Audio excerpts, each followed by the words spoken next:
is on and popping. We're over 2Mex here. and Mike Mackey. Yo, there you go. Hey, it's already the 2Mex and Mike Mackey channel. If we'll, Just right out of the box. yep. Hey, welcome to my new co-host. Forever, we got to move out here and shit. What's up? Yo, shout out to Platform Collection. And shout out to you, man. Can you guys do me a favor? Welcome to 2Mex TV. We're just setting this channel up. These brothers are actually setting this up perfectly so I could start every night podcasting and stuff like that. There's so many things I'm gonna do, dude. I'm gonna watch Laker games and do like a 2Mex and Friends broadcast. Me and Cholo Lancinco from Mexican descent, we're gonna have a show where we bag on each other. Some straight X-rated comedy roast, talking shit. Just a talking shit show where all we do is bag on each other like really hardcore. I'm probably gonna have. I'm eventually gonna create other shorter webcasts where I'm gonna, let's say I'm gonna review Monday Night Raw or wrestling shit. So I'll probably do like a small like a maybe like a 10-minute podcast. Yeah. Every week after I watch, I'll do it after Raw, after NXT, and after SmackDown. And then since I have the WWE channel, I'm sure after the pay-per-views. I don't know if I can get into AEW, but I'm gonna get into WWF. We're gonna get into toy collecting, dope, dude. We're gonna get into all kind of things, dude. Platform Collection made this possible. Actually, the government made this possible. I swindled the government for one of those stupid loans, and I tried to get $75K from the government, but they wouldn't give it to me. But they gave me a grant though. They gave me like some little shitty grant, and then they rejected the loan just when I thought I was gonna get paid. I thought finally the government was gonna kick me down with some shit, and then they swiped it from me. But it's all good. Anyway, there was enough to jack from the government though to buy this equipment. So we're on live, 2Mex TV. My name is 2Mex. My name is Alex. I'm a LA Underground MC from Visionaries of Mexican Descent, Shapeshifters, Project Blowed, Good Life. I will be on here talking about my life. I will be on here talking about underground hip hop. We'll be talking about music, a lot about music, probably mostly about music. We talk about music. We'll be talking about just regular life, the things that we all kind of deal with. If you know anything about my music, you know that I've been creating music soundscapes since 1992. And so you figure, man, that's a long time. I actually have 27 albums. I have this thing called 2mex.bandcamp where we find all my music. And the whole point of this 2Mex TV channel, I wanted to create a channel that I can consolidate every music video I've ever done, which pretty much have everyone already uploaded, plus footage, like live underground hip hop footage of concerts from the past. One of my first rap group of Mexican descent, there's a little known VHS documentary called When Birds Look Up. That's like basically a 90-minute documentary, and it's a time capsule of Mexican descent, 1999, 2000, and it features so many incredible artists from Peace, from Freestyle Fellowship, Aslan Underground, Hip Hop Clan, CVE, Bus Driver, over and over and over again. It's like a 90-minute shot of just pure rapping. There's other documentaries that are on there. There's a Look Daggers documentary, which is a band I had with my homie Ike Owens, and there's like concerts, throughout all the years. When you're an artist like me, you never really pay attention to people recording you. You know what I mean? It's just second nature. You're like, okay, somebody's whipping out a camera, I'm not really tripping. We've never been one to be like, you can't film us. And luckily for us, now 20 years later, I scour YouTube looking for old footage of me, and I find full 45-minute concert shot with 3 cameras, all recorded very well and stuff like that. So I'm just, and to me, not only to me as the person and the artist, that they bring back nostalgia, and it's a beautiful thing for me to see, but it also, like, for the fans that missed out on, I'm in my 40s now, and a lot of underground hip hop that we did, a lot of people got to miss that heyday, and they're barely getting clicked up to the music right now. I'm barely riding the wave.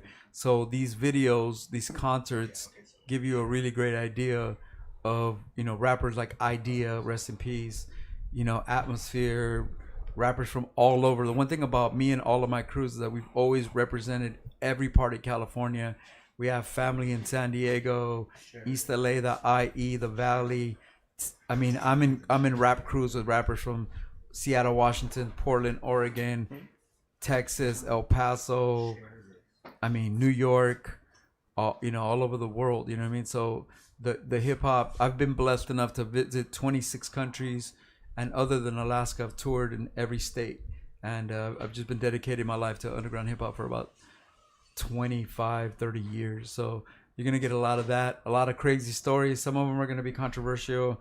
I'm gonna talk about a lot of my personal failures and my own faults. I'm not gonna be one here to create a channel where I'm the fucking hero of every story, because I'm not. I'm just like you, very flawed, scared, insecure, depressed, all that kind of shit. I've dealt with everything from suicide and depression and all that stuff, just like most of us do. And in this new world order that's kind of kicking in, this whole COVID vibe, this whole fascism trying to set in on us, we'll be talking about deeper, more political things as well as idiot shit or just fun shit or movies. Dude, we're gonna talk about movies. I got the homies here. People are gonna drop by, and we're gonna talk about music. We're gonna talk about Jersey Mike sandwiches. We're gonna talk about weed. We're gonna talk about all kinds of good shit. You know, my interests are underground hip hop, really movies, art, documentaries, wrestling, football. I'm a big Raiders fan. Dodgers, Lakers. You know, MMA. WWE, all kinds of shit. So we'll be talking about. You never know, dude. We're gonna be talking about progressive Belgian house music. Yeah, I have no idea. Finally. Yeah, finally. This is your home. Finally, if you've been looking for your progressive Belgian house channel, you know what I mean. This finally we've been represented. Yeah, bro. You know what I'm saying. If you've ever wanted to see podcast about digital pogs. Yeah. This is it. This is it. We break a lot of screens on our phones. Oh, bro. We have the slammers. By the way, for those that don't know, I'm type 2 diabetic. What else should I tell you about myself that you don't know? I had my right leg amputated under the knee, so I'm kind of like, I got a fucking fake leg, like a pirate, like a raider, like a real Raiders. And also, if you see that ginormous arrow on your screen, that's because I'm blind as a fucking bat. Which is why the homies had to come here and set this up. They don't even see that. Oh, they can't see that? No.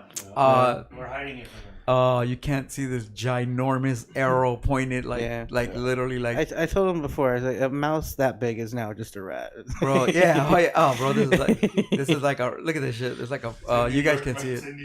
So you guys can't see it, but I'm definitely. But anyway, it would really anybody that catches this wave, catches this stream on any level. Subscribe, do me a favor, we're really early in the game, and check out the videos. There's literally so far 60 videos. I'm gonna start compounding podcasts, and like I said, besides myself, my partner Cholan Cinco, who is one of the funniest people you've ever. I mean, this motherfucker. I mean, he looks like a beanbag. You know what I mean? Yeah. He looks like a turtle in between shells, but he's one of the funniest people. And so me and him are gonna have a roasting shit that's gonna be funny as fuck. And then I'm also gonna be open to let other people, as I learn how to use this equipment, I'm gonna be open to let other creative types. I don't ever want to hog this equipment. You know what I'm saying? Like I said, I pimp the government for this shit. So it's like this is for the people. You know what I mean? This is radio free shit.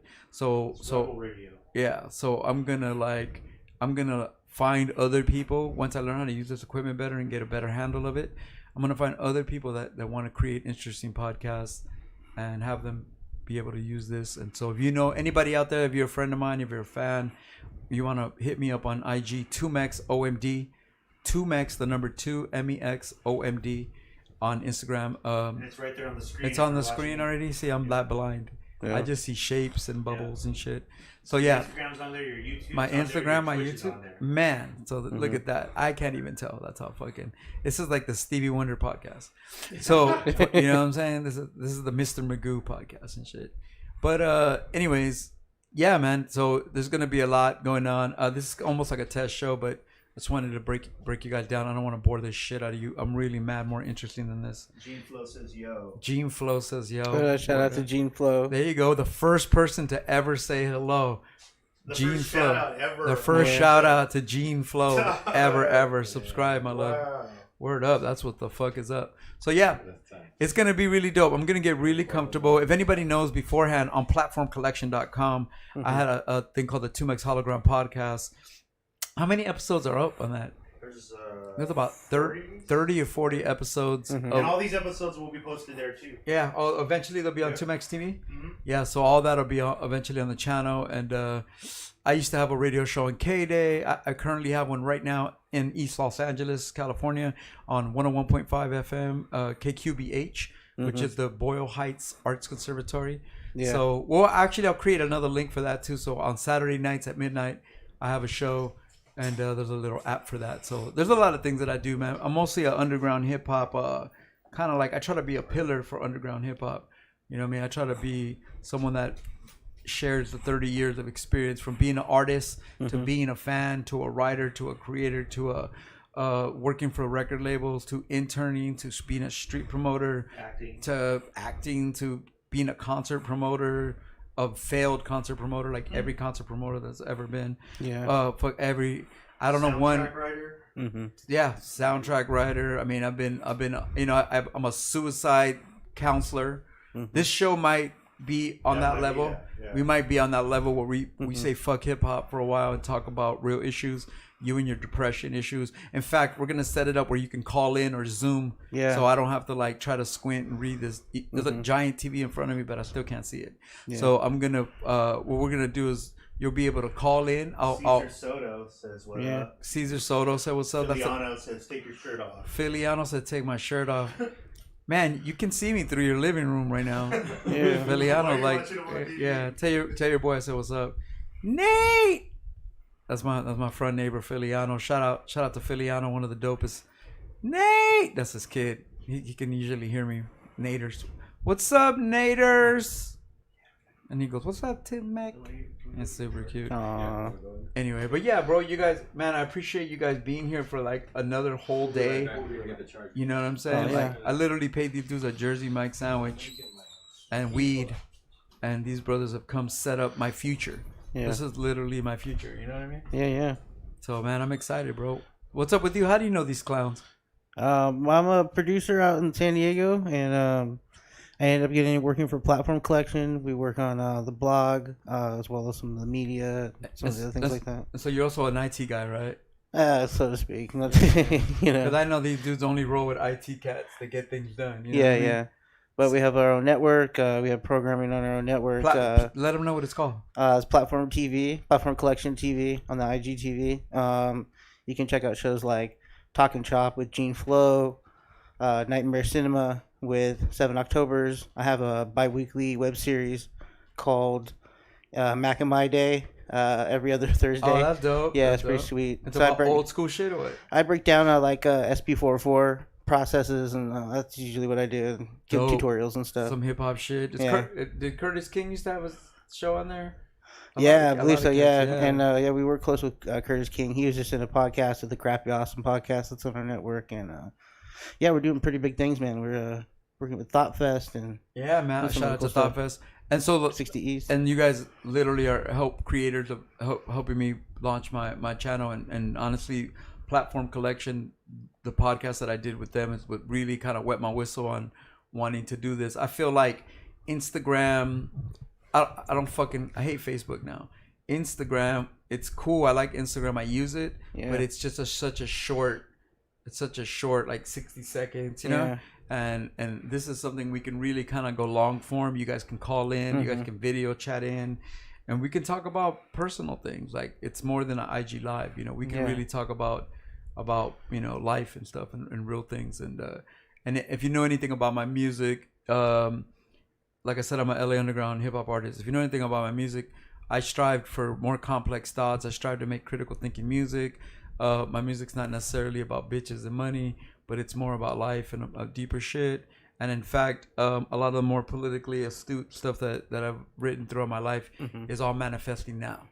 That's so, you know, between the COVID and this uprising in fascism and the concept of world population and the fact that the government needs to kill 85% of us to really in the face of all that adversity. You know what I'm saying? This world, you know, everybody's kind of, you know what I'm saying? There's a lot going on, and I know, and I appreciate anybody's time that takes a second to tune into this.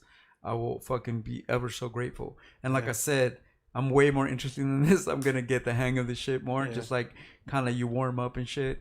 I'm gonna fucking wake up in the morning, drink some fucking coffee, and I'm gonna sit down with you, and we're gonna talk about deep thoughts.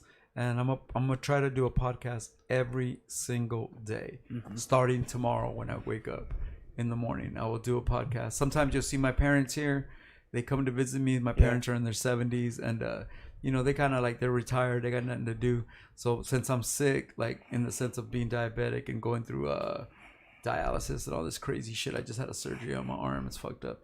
Anyway, but my parents come by on some like loving older parents, and they come like. They think that I need cleaning. The house needs cleaning, so they just come like a little Mexican hazmat team. Oh, and so you'll see my parents, my sweet parents, coming over here, and you'll be seeing them. They'll be stars on the show. People like Cholo Lancinco, the Platform Collection people. Hopefully, D-Ski, Filiano, different people in my life. Sully, different people that I know. Now with this Zoom thing, the way we have it set up, people can just call in. I hope to have deep interviews with anybody from Dilated Peoples to Black Eyed Peas to Jurassic 5 to Visionaries to Karis One, Razkaz, all kind of underground groups. Anybody that depending on who calls in, we're gonna have conversations at all times. And maybe just if you know anything about my music, it's pretty how do you say the word to describe my music is one way to describe it is kind of not spastic, but it's kind of like schizophrenic. So I'm all over the place, and that's what you're gonna get sometimes when you it's gonna be all over the place. We might be happy, we might be sad, we might be on some straight hip hop shit, we might be on some ignorant shit, we might be on some smart shit. But no, I mean, you're one adjective to definitely describe you is you're definitely impactful. I'm very grateful, man, that I've been one of the hardest things, one of the things that all people in general want to do more than anything. I feel that after walking this earth for 47 years, being in 26 countries, the one thing I realized about all of us is that all we really want to do is be heard. All we want, it's not that everybody wants to be a star, it's just that everybody wants to be listened to by people that are not necessarily in their family. And so when you listen, when you're blessed, like I'm so blessed that people listen to me. I've been blessed that I've maintained a little underground rap career for 30 years, and the fact that people listen to you means the world to me. It means that that blessing I try to share because people listen to me, because they support me, because they purchase my music or my products, or like they just support in general all of my endeavors and my artistic moves. I want to share that with people. They want you to do a morning show too. A morning show? What time? 2Mex in the morning. That's what I'm gonna do. Zoe Velez said that. We're gonna have a 2Mex morning show, and then coffee and 2Mex. I'm gonna try. Yeah. Oh, dude, you know what'd be fresh? So through Postmates, I ordered McDonald's, right, or Starbucks, and I just got me a nice big ass iced coffee. People are like saying 100 for sure. Yeah. Morning show because you guys go to work. Or all right, give me a time. What time would be good? What's a good morning show time? I say like not too early, bro, but like what's up with like 9? 9 a.m. What's up with like 9? Can we do 9? Can we negotiate this shit right now? Cause my parents are gonna be coming by like 10:45. Oh, dude, you gotta have your parents on the show. Oh, they're gonna be on the show all the time. Oh, my dad will eventually sit here, and then he'll eventually, within a week or two, just do his own show. He's gonna bring a guitar. My dad's gonna bring a guitar. This is break, bro. And then my made it happen for him. Oh, I just bought my dad a new Casio, a $200 Casio. Oh, wow. That my dad had the same keyboard for like 30 years, and then it finally cracked out. And it was never an expensive keyboard anyway. But we got him another one. So you might see my dad here. You might plug in and fucking get down. You might see rappers here. You might see poets here. You might. You know what I'm saying? You're definitely going to see a bunch of clowns, people laughing and joking around. But so, depending on the day, you know what? People that come, because I don't know, I can't really talk about this too much on here, but I be trapping. I'm just going to say that. So, people might come here to trap and get on TV. That'd be kind of fly. Can neither confirm nor deny. Trapper keeper. That'd be kind of fly. Just coming, but we don't. We're not gonna show the exchange. We can blur them out. No, we're just not showing the exchange. But they're just gonna have people just happy walking in and out. What of camera. exchange? He's a beaver trapper. Yeah, bro. So we're gonna figure that out. We might be the first podcast live trapping without. We'll be like live trapping, but no snitching. We're gonna have to figure. So right now that nobody's listening, we're gonna establish the rules right now that nobody's up on game.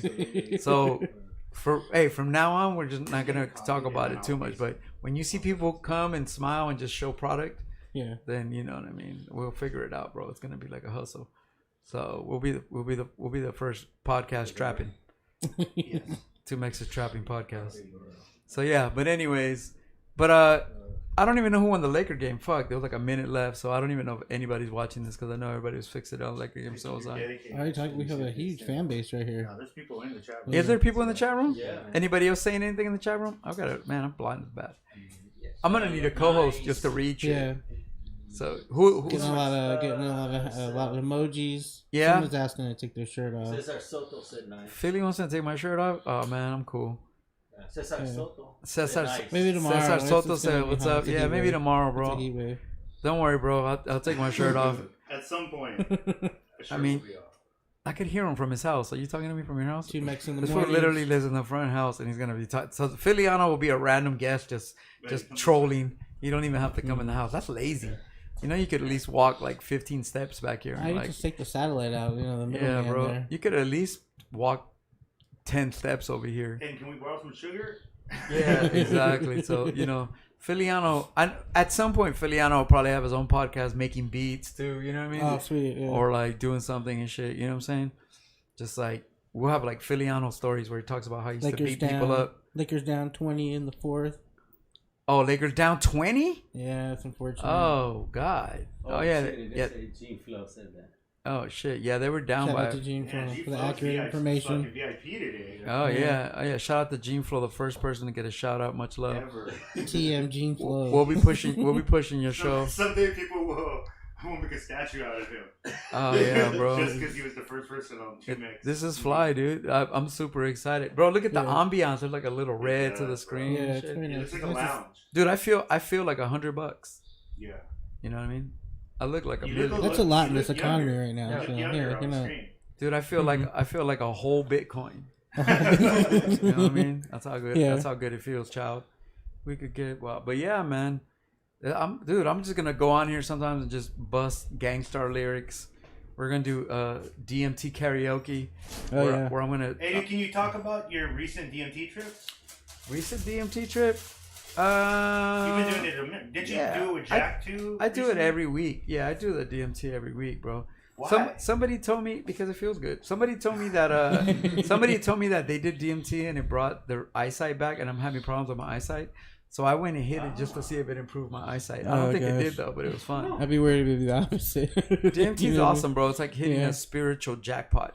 So one of the things we'll be doing, and once again, right now that nobody's listening, and you guys are the first people with cheat codes to what's happening in this bitch. Yeah. So I won't have a DMT pen, right? I'm not gonna mention that it is on that day, right? Okay. But anytime you see me with a vape, it's a DMT vape. So I'm gonna hit DMT. It's called DMT karaoke, and I'm gonna hit some DMT, fade out for 5 minutes, and then perform. I'm gonna do some songs, or we'll be listening to some music, maybe some original music, since that way I don't get flagged, right? If Yeah. it's like my it's original your music. If I use my music, so I'll be doing DMT karaoke of my own music. So I'm excited about that. But I'm excited that we're just testing everything out, making sure everything works. Yeah. I like this though, dude. I feel like What happened to Freestyle Fellowship? Are they all doing their own thing now? And not yeah, music anymore? Freestyle Fellowship doing their own thing. They have been for a long time. If you know anything about Freestyle Fellowship, you know that they were the most important rap group in LA underground hip hop. The most important rap group in West Coast history is NWA. Yeah. Without fail, and Ice Cube and all that stuff. But as far as underground hip hop is concerned, It is Freestyle Fellowship is the sure. the greatest hip hop, most The most influential rap group in LA history. And I think, and if you know anything about them, you know that they pretty much have been broken up for 20 years. I mean, they constantly try to click back together and they do tours, but maybe 3 shows in, somebody, if you know anything about my brother Peace, you know, Peace is like schizophrenic and shit, and Peace has like 8 personalities. So, you know, if you chill with Peace for more than 8 hours, you should win an award. You know what I mean? Mm-hmm. So, you know, I'm sure they always break up, you know what I mean? And I think it's because they're all kind of geniuses, and they're all they were all alpha males. Yeah. It was a group of 4 alpha males, and DJ Kilu, and they were just all alpha males. I mean, they were all kings, and so it was truly a group of 4 kings. And if you notice that, them being 4 alpha males, they also, when they made the records together, look at the unity. Look at, you know, the way they sing in harmony. Yeah. Look at the way they did the thing. But They'll compliment each other. yeah, oh yeah, but inevitably, you know, I think that their minds are so caught in what they do, man. That you know, Micah 9, AC Alone, Peace, Self Jupiter, they're all. I think for them, I think healthy wise, like mental stability wise, it's best for them to do their own thing, and they all shine individually. I mean, AC Alone's All Balls Don't Bounce is probably one of my top 6 hip hop records of all time. And Micah 9, I mean, unquestionable. I mean, he's just an incredible, awesome. Self Jupiter's amazing. Peace, man, I've heard songs from Peace. Peace has been in my house just freestyling songs or just playing me songs for years that never come out. When you deal with artists that are true artists, that whether you think we all care about money or don't, or care about our own financial situation or not, when you're a true artist, and Peace is a true artist, things aren't about money. They're just about creating. Money is just a fucking excuse money is just like the diversion that keeps you from being totally happy. You know, money, the trick about money is that you can make a lot of money, but you give up time. And so when everything that we do for money, all we're doing is playing. And there's a I don't know if I made this saying up because I never heard nobody else say it, but all players lose time. Yeah. Anytime you play a game, any game that you ever play, all players lose time. So that's why I always try to say, like, I don't play games, because no matter what game you play, like, I love football, right? I love the Raiders. I love football. I love the Oakland Raiders. I love the Raiders more than anything. But you know what? Watching a 3-hour Raider game might satisfy me, some part of me, but that's 3 hours of my life that I wasn't hugging my parents, being with, you know, loving somebody, having deeper conversations. Although the sports is a connection to a deeper, it's a, you know, there's a primordial thing about being included, you know. The Raiders is a gang, you know what I mean? It's like you're part of this organization of whatever, the Shield and all these, every team. So, you know, but all players lose time. So, you know what I mean? I definitely, throughout these podcasts, we're going to be talking about all kinds of random stuff like that. And we'll be building. So I'm going to bid you adieu. I'm going to let you guys go. But you know what? Tell me a good time. 9, 10.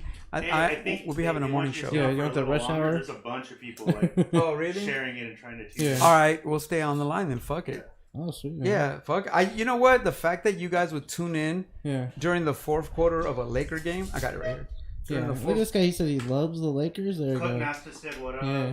Well, you know what? Do me a favor. Watch the Lakers and then give me updates. Yes. And that way we can talk about life. Sandoval. Jason Sandoval. What's up, Jason? Yeah, what's up, man? Jason's been to the house, bro. What's poppin', man? Cut Master. Word up, man? Daniel Connor. That's what's up. So, yeah, man. There's a lot of people. Maybe, you know what'll be dope? Maybe I can eventually have that laptop on my lap so I could see shit. Or maybe I could look at it through my phone. We'll figure that out. Yeah. Personally, though, I don't know if it's 2 or 3 days of Jersey Mike's, but man, I've been farting like, bro. I don't know what it is, bro. I've drank about a whole bottle of 1,000 milligrams of weed syrup, and I don't know if weed syrup gives you the fucking burps, the bottom burps, but bro, I've been farting I've been farting like an old person, bro. I've been farting like Toots McGee over here. No, I'm giving you a joint. Oh, you're giving me a joint? Yeah. A fresh one, so you can have it. Thanks, Yeah, man. it's to cover up the smell of that fart. Thank you. I appreciate that, Kelsey.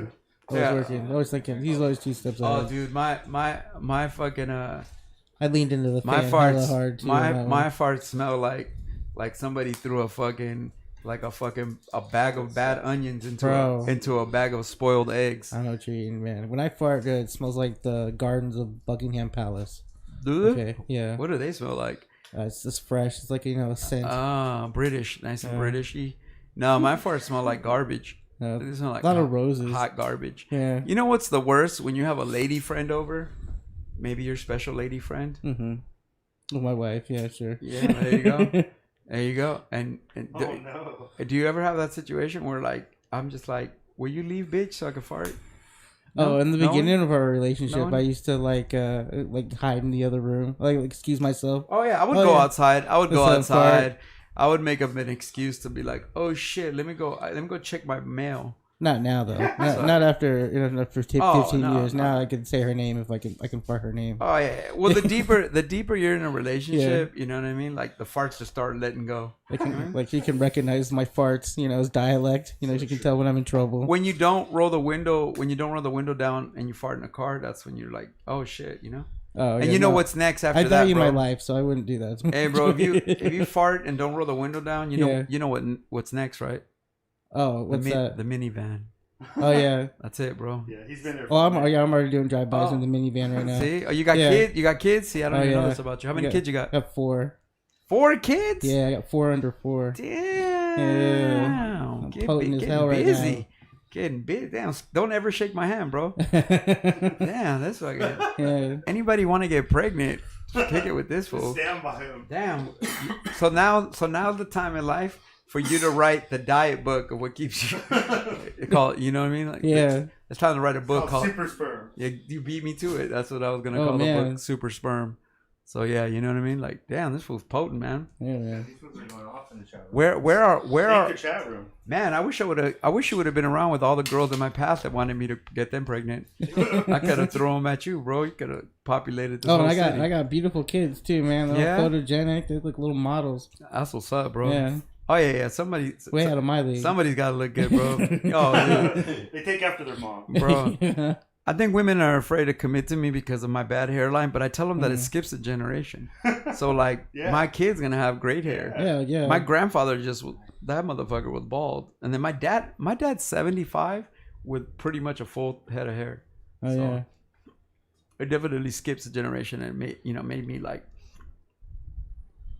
Dracula, Bruce Willis and shit. You know what I mean? 107. They just put 107 up there. 107 is that the temperature? It's supposed to be hot No, tomorrow. well, they went 90 Lakers and then Oh, they put okay. 107. Oh, so we're down by 17. Yeah, that's Damn. better. That's better than 20. That's not bad as 20. I thought you said we got 107 subscribers. We need some more subscribers. We need Oh, to look get at to check. I'll check 100. the subscribers right now. We Yeah, need- hit that like and subscribe button. I think guys. we're at 89 before today because this is probably like the first day I'm really promoting this. And like I said, check out the channel, check out the videos. Dude, there's so many music videos, like random videos. Like, I have videos that played on MTV, but then I also have videos that were made with like 300 views that no one's seen, and they're like artistically cool, So Yeah. if you ever wanted to see a pattern of my life, man, there's this channel. It's a definitive thing. There's you have a copious amount of. oh, just, dude, you know, there's tour footage. amazing footage. There's European tour stories. footage and a lot Yeah, of we like just hit jokes. 100 subscribers. We did already. Yay! Yay! 100 subscribers already. Like First that. show. Just like that, man. Just like that. I crammed to understand you.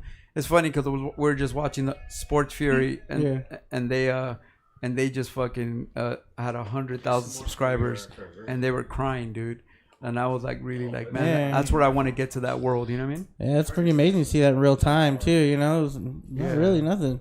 So yeah, Nice to see the supports there. dude. Like I said, to the chat room, Yeah. I'm gonna figure out how I can read your shit. Like I said, I'm kind of blind and shit. Yeah. So I'm gonna figure out how to maybe put this shit on my phone so I can look at it. We can do that. Yeah, we'll be able to do that, and then I'll be able to read in real time with the big letters on my phone. My phone's on the big letter vibe. Yeah, I'll me be able too. to read all your messages live, and then also too, I'm gonna put a phone number up that you can call in, Oh my god. Yeah. and then you can call in, or if you have, what is that shit All called? hell's gonna break loose. Oh, dude, I wanted to get ratchet. We could have bagging contests. Oh yeah. You guys can call in and tell me how 6 years ago you bought a T-shirt and you never got it. You know what I'm saying? You I have lots of stories like yeah, that, you know what I mean? yeah, You could that's you know what I mean? You could call and tell me Disgruntled customer, that you thought I ripped you off when I mailed you a hat, but I maybe wrote the wrong address and it never got to you, and now you hate me and this and that. I fucking took your $30 and started a new life with it. You know what I mean? Like all Yeah, we kinds of started shit. this podcast, this radio. We could show. talk about all my faults and shit, and you know what I mean. There'll be plenty of time for all of that. People can come up from the past. Oh shit, people are rolling up their joints right now to sit back and watch the show. That's what I'm There we saying. go.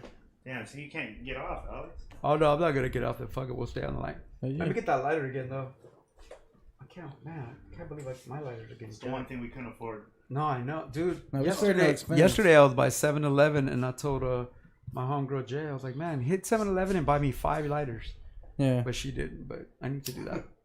Best present. I buy lighters 5 at a time now. My homeboy got me the Costco lighters. He got me like a block of lighters. It lasts That's me a what's year. up, Lasts dude. me a year. That's a good gift. That's Yeah. a Box good of lighters. Yeah. Damn, 100 subscribers. We need to figure. Yeah. Oh shit! I need to figure out who it was. Who needs this light? We need to shout that person Man. out. Yeah, big shout out to the 100 I'll figure subscriber. out who that is. I'm excited, tuning- Are you dude. gonna Everybody send them tuning in. something? Appreciate So it. hey, so you guys that are in the chat room, what are the topics you want to ask me? Any question? Yeah. Yeah. Like that freestyle fellowship question was awesome. You know, what I mean, I've Shout out to Jane Flo. I've been blessed to know them and been like a fan and a peer, and they've blessed me with every single person. And actually, Jupiter, I've never done a song with Jupe, but Peace, ACLO, Micah 9 have all blessed me with multiple tracks. You know what I mean? Me and AC have been on like 5 tracks together. Me and Micah 9 did a whole album. You want to hear a funny story? Yes. Yeah. This is a fucking funny story, and no one's ever heard this shit. So, if anybody knows, Exclusive. oh, dude, this is a funny story, and this will come out, and somebody's gonna hate me for this, but it's cool. This is the point. So, a couple years ago, 1 or 2 to be exact, this dude paid. Once again, man, if you know anything about underground rappers, is that we're undervalued. We're worth so much more than these fucking that's piece an of shit, That's an understatement. piece of shit ass whack rappers rapping about blueberry Fago and all this garbage ass garbage trash shit. Okay. Anyway, we're very undervalued. So we do songs for a couple $100 or this and that. Somebody offered me, he was like, yo, can you do like 1 verse on 7 songs for some cheap amount of money that was way below my standards, but I needed to get my car fixed. I was like, yeah, cool. And he's like, it's going to be you, Micah 9, and Mocha Only on a whole album, 7 songs, 1 verse each. I was like, that sounds great. I love Micah 9. I love Mocha Only. Mocha's the shit. And from Canada, shout out to Mocha Only. And man, this dude was like, I was already being very undervalued. So the dude gave me like half the money up front. Then I hit him up and was like, yo, all right, give me the other half. I'm about to drop this shit. Send me the other half of the dough. I need to fix my whip so I can actually go to LA and record the record. And he was like, when you turn it in, then I'll give you the dough. And I was like, man, I'm giving you I'm so undervaluing myself, you know, for these 7 songs, like really like crackhead prices, like bullshit, like undervaluing my art. But, you know, I was living off this hip hop at the time, and I was like, yo, man. And it made me so mad that the dude was like, you send me the songs first and then I'll pay you. And I was like, this fucking scrap. And I was so mad that I dissed the dude who I made the album for. Yeah. I dissed them in every verse on all 7 songs. In fact, I took some of the verses down and re-record. In one day, I wrote 7 long verses, all dissing the guy. All of them.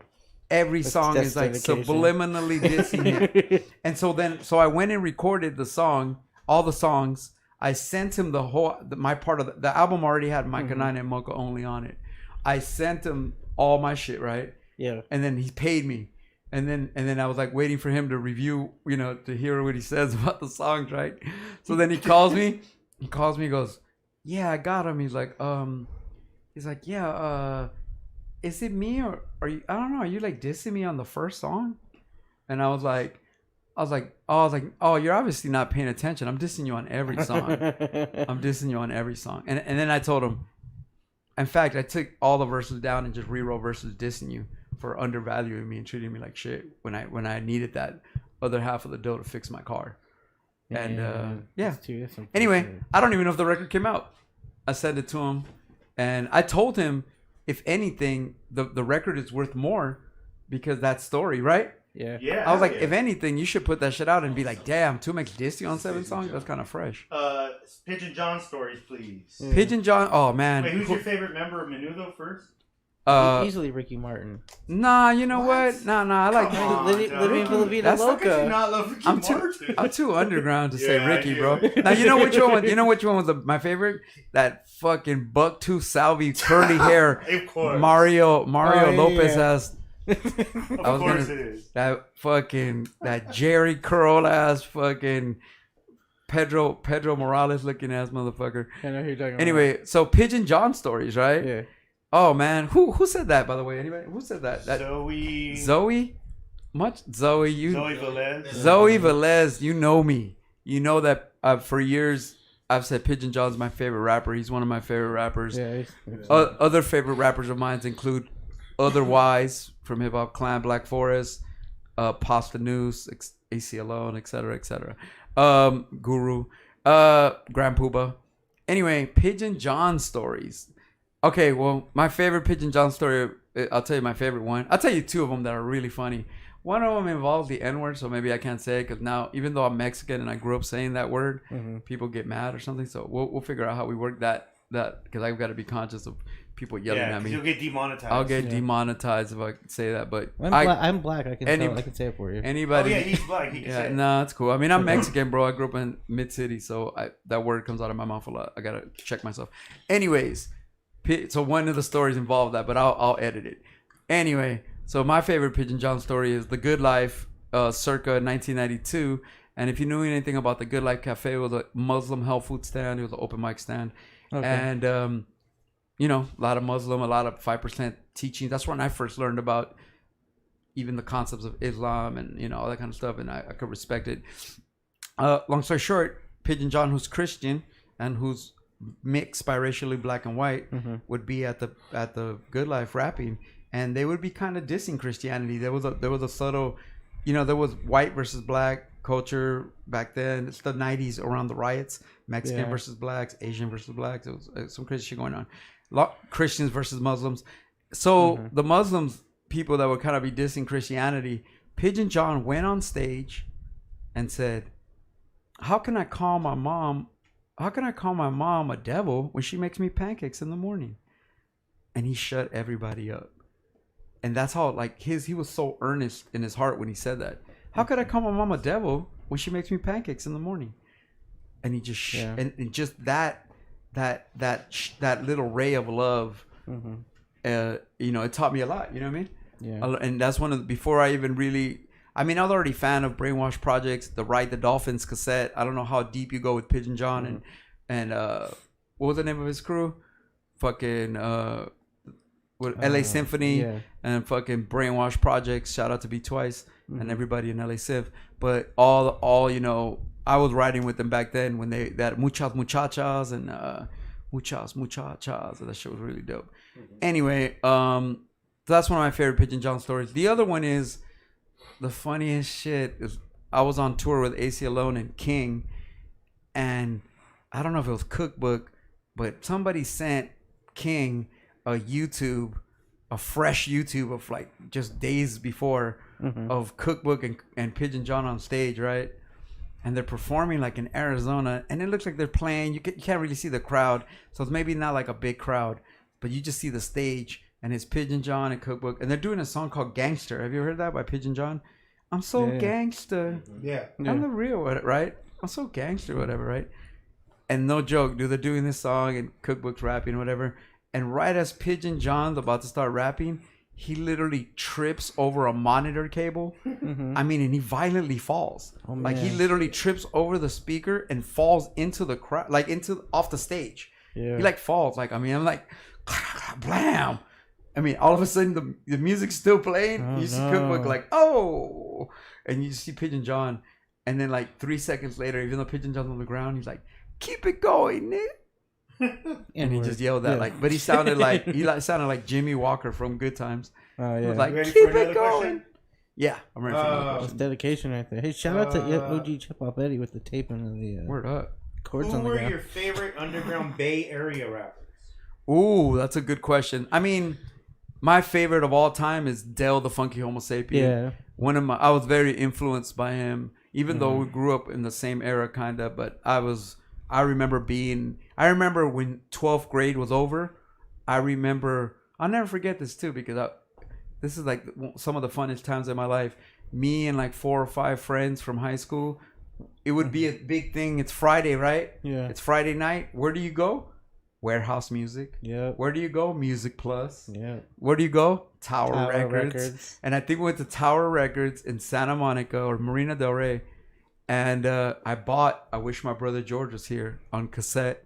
Oh shit. And I popped that shit in, and it just blew my mind away. And in fact, it's funny because I'll never forget my homegirl Christy Robinson, who's like a black female, was in the car with us. Goodies. And I love Christy. Christy was a shit.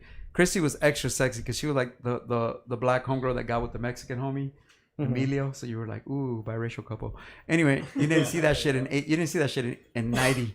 But anyway, and she was so beautiful and she was so wonderful. I love Christy Robinson. Anyway, the funny thing was Lakers lost, by the way. Yeah, I did. I saw they were losing. Fuck Houston.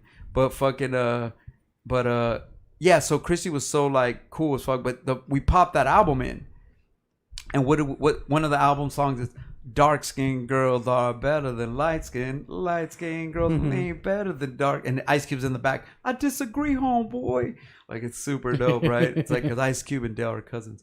So that record really affected me. So I would say Del the Funky Homo Sapien, number 1. Number 2, I would say Motion Man. If anybody knows about Motion Man, I believe he's from the Bay. Number 3 would be Too Short, the OG Too Short, and I was very into Drew Down. Anybody know about Drew Down? Pimp of the Year. Pimp of the Year, dude. That song, and also on that list of the Loonies, right? I got 5 on it. But Drew Down and Loonies did a song called Rescue 911. It's like an 8-minute song on the Drew Down album. It was the B-sides of Pimp of the Year. And it's a funny song about somebody kidnapping Yuck Mouth from the Loonies and having him held in a building. And if they don't come get him, like if Drew Down and the other homie don't come save him, then they're going to make homie from the Loonies fuck a crackhead with AIDS. Oh shit. It's crazy, bro. It's like and it's all like that, like I got your boy Yuck Mouth, you got it. Homie's like, never, I better, dude. I love that song so much that I use one of the lines in a chorus. He has a line where he goes, I hate it when they try to test my real folks and end up getting Smith's note. And I did a song with Smoke from Old Dominion, and I was like, I did that chorus because since Smoke did the beat, I was like, and end up getting Smith's note. Anyway, sidebar, hip hop sidebars. But yeah, I appreciate the question, but I would say Too Short, Del, Hieroglyphics, Souls of Mischief, Casual. I could recite Casual songs, I could do the whole That's How It Is if I think I could, you know what I mean? Yeah. I love Casuals, the dopest. Saphir, Hobo Junction. I'm a huge Hobo Junction was tough. I was huge Hobo Junction fan, huge fan of Rationale. Saphir, Saphir, start your engine, but you look exhausted like carbon monoxide. I'm slide like a fox. I did it. I'll jack you for your bundle G. I'll be looking in the rear, hoping when you stumble in the Hobo Junction. It's the function, it's the lyrical. Oh, dude, it's super hard. Feed your lyrical girl and feed her like a feedback. Haha, up at another night. That was so dope, dude. But yeah, Casual, dude. You know what I'm saying? I write raps, and when niggas buy, I clap. Cause this shit sound better now. You done let me down. Cause you thought I would be dead. But instead, your shit's dead. It gets fed to the alligators lurking in the moat. Peep what I wrote. Your bits so hard I thought the shit was a quote. But still I'm axing, taxing. I'm a fan, dude. Yo, here's some stuff from the chat room. Any new OMD albums planned? No, probably not. Cholo Lancinco, you will see Cholo Lancinco here all the time when we do our bagging show, our roasting show, when we're just roast each other. And if you see this fool, you're gonna see how easy it is for me to roast him, because he looks like a boiled ham. So like a beanbag, right? Yeah, he looks like a boiled ham now. So it's really like, he looks like Chet from Weird Science. Oh man. So I don't even think he might not even fit back there. Interesting. Yeah, actually, he might fit back there because nuggets before they're formed. Yeah. He looks like pink slurry. So anyway, but as far as music, me and Danny are like best friends and we're like brothers. But artistically, we went our separate ways. Many years ago.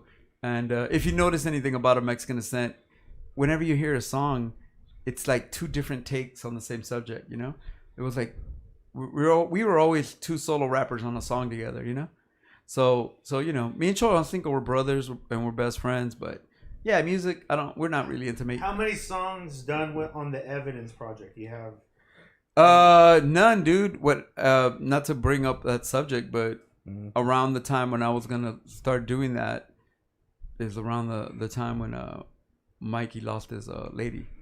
Yeah. To her sickness. So I kind of put that down.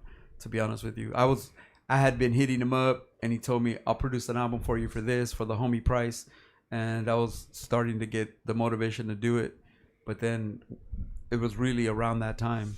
In fact, the only conversation I had with the homie about that, which I'm not gonna really talk about, happened right around literally before all that happened. So to be honest with you, since that moment, I've put that whole concept down. Just to be honest with you. So I hope that answers your question. That's something I can't really talk about too much because it has to do with that more than anything. You know what I mean? Okay. Favorite show / festival / location. Favorite show location. I guess they mean show or festival or location. Yeah. What's your favorite spot to rock? I used to love performing in the early 2000s at the Knitting Factory in Los Angeles.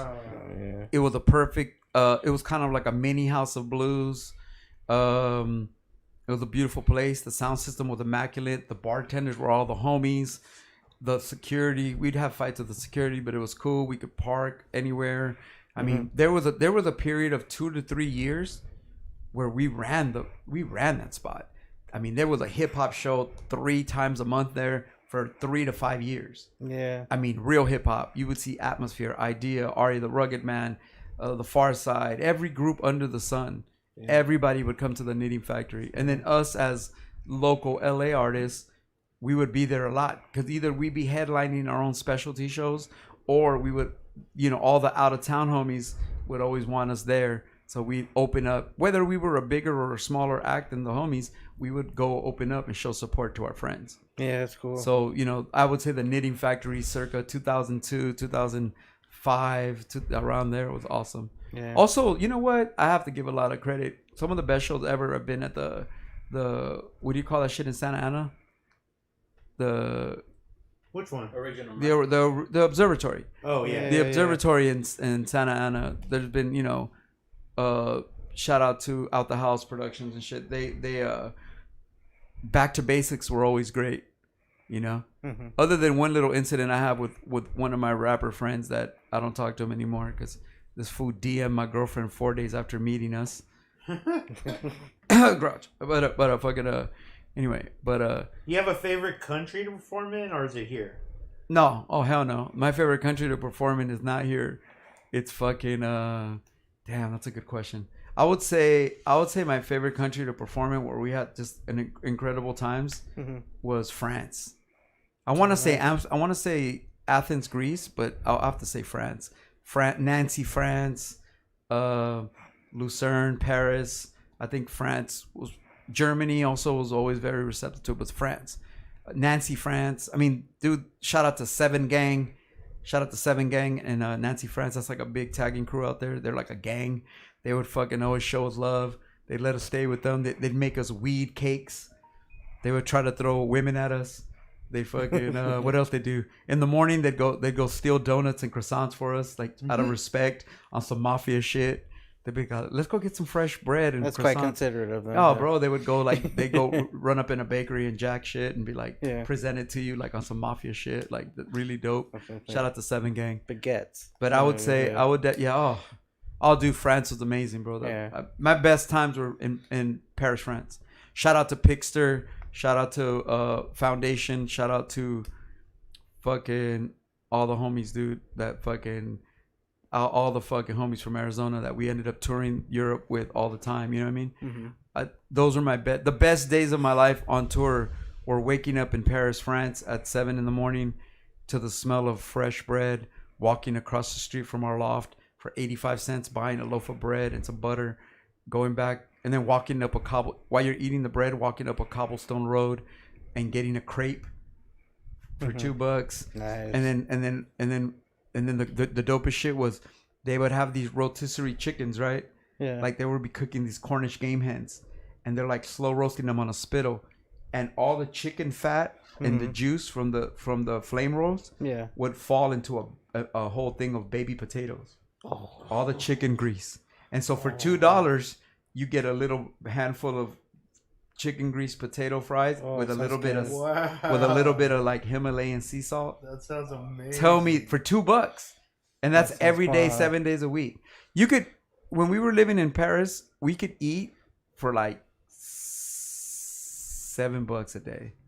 Wow. You buy a baguette this big for about 85 cents, and honestly, the bread is so good. Yeah. You don't even need anything. You don't Yeah. need meat, cheese, some butter. Dude, we would have, it was like really cold out there. We would buy mustard. We'd have like 5 different kind of mustards because, you know, French people Yeah. have fire as mustard, right? Yeah. So we'd have 5 little Grey mustard, Poupon. all that shit. Yeah. And we would have like 5 mustards inside the car. And the car was so cold because it was freezing that it was like a fridge. Okay. So the mustard was in the fridge, and we would always buy bread and just put mustard on it, That's cool. like, and just eat it, bro. And I was like, So that commercial was like real life. bro, man. you could really borrow Grey Poupon like out there like that. So Pull it up that at the yeah, red so light. France. The answer was France though. Yeah. I've also had really good times in Japan, Cuba, Greece, Holland, Denmark, Yeah. the Czech Republic. The one time that I went to the Czech Republic was pretty amazing, you know. Yeah, it's good. But yeah, any other questions? Yeah, I'm going through Oh. right now. Tell them to make sure that they subscribe. Oh, can you make sure to subscribe? Yeah, Do me a make sure favor. like and subscribe. You know, all the time that I watch because I support a lot of YouTubers and I watch a lot of shit. I'm always annoyed that they do that shit, and now I understand how I have to do that shit. So, you know, I'm gonna do the whole little like and subscribe all below. Yeah, if they're pointing. Yeah. Yeah, check out and like. If you like this video, then you can welcome. Whatever.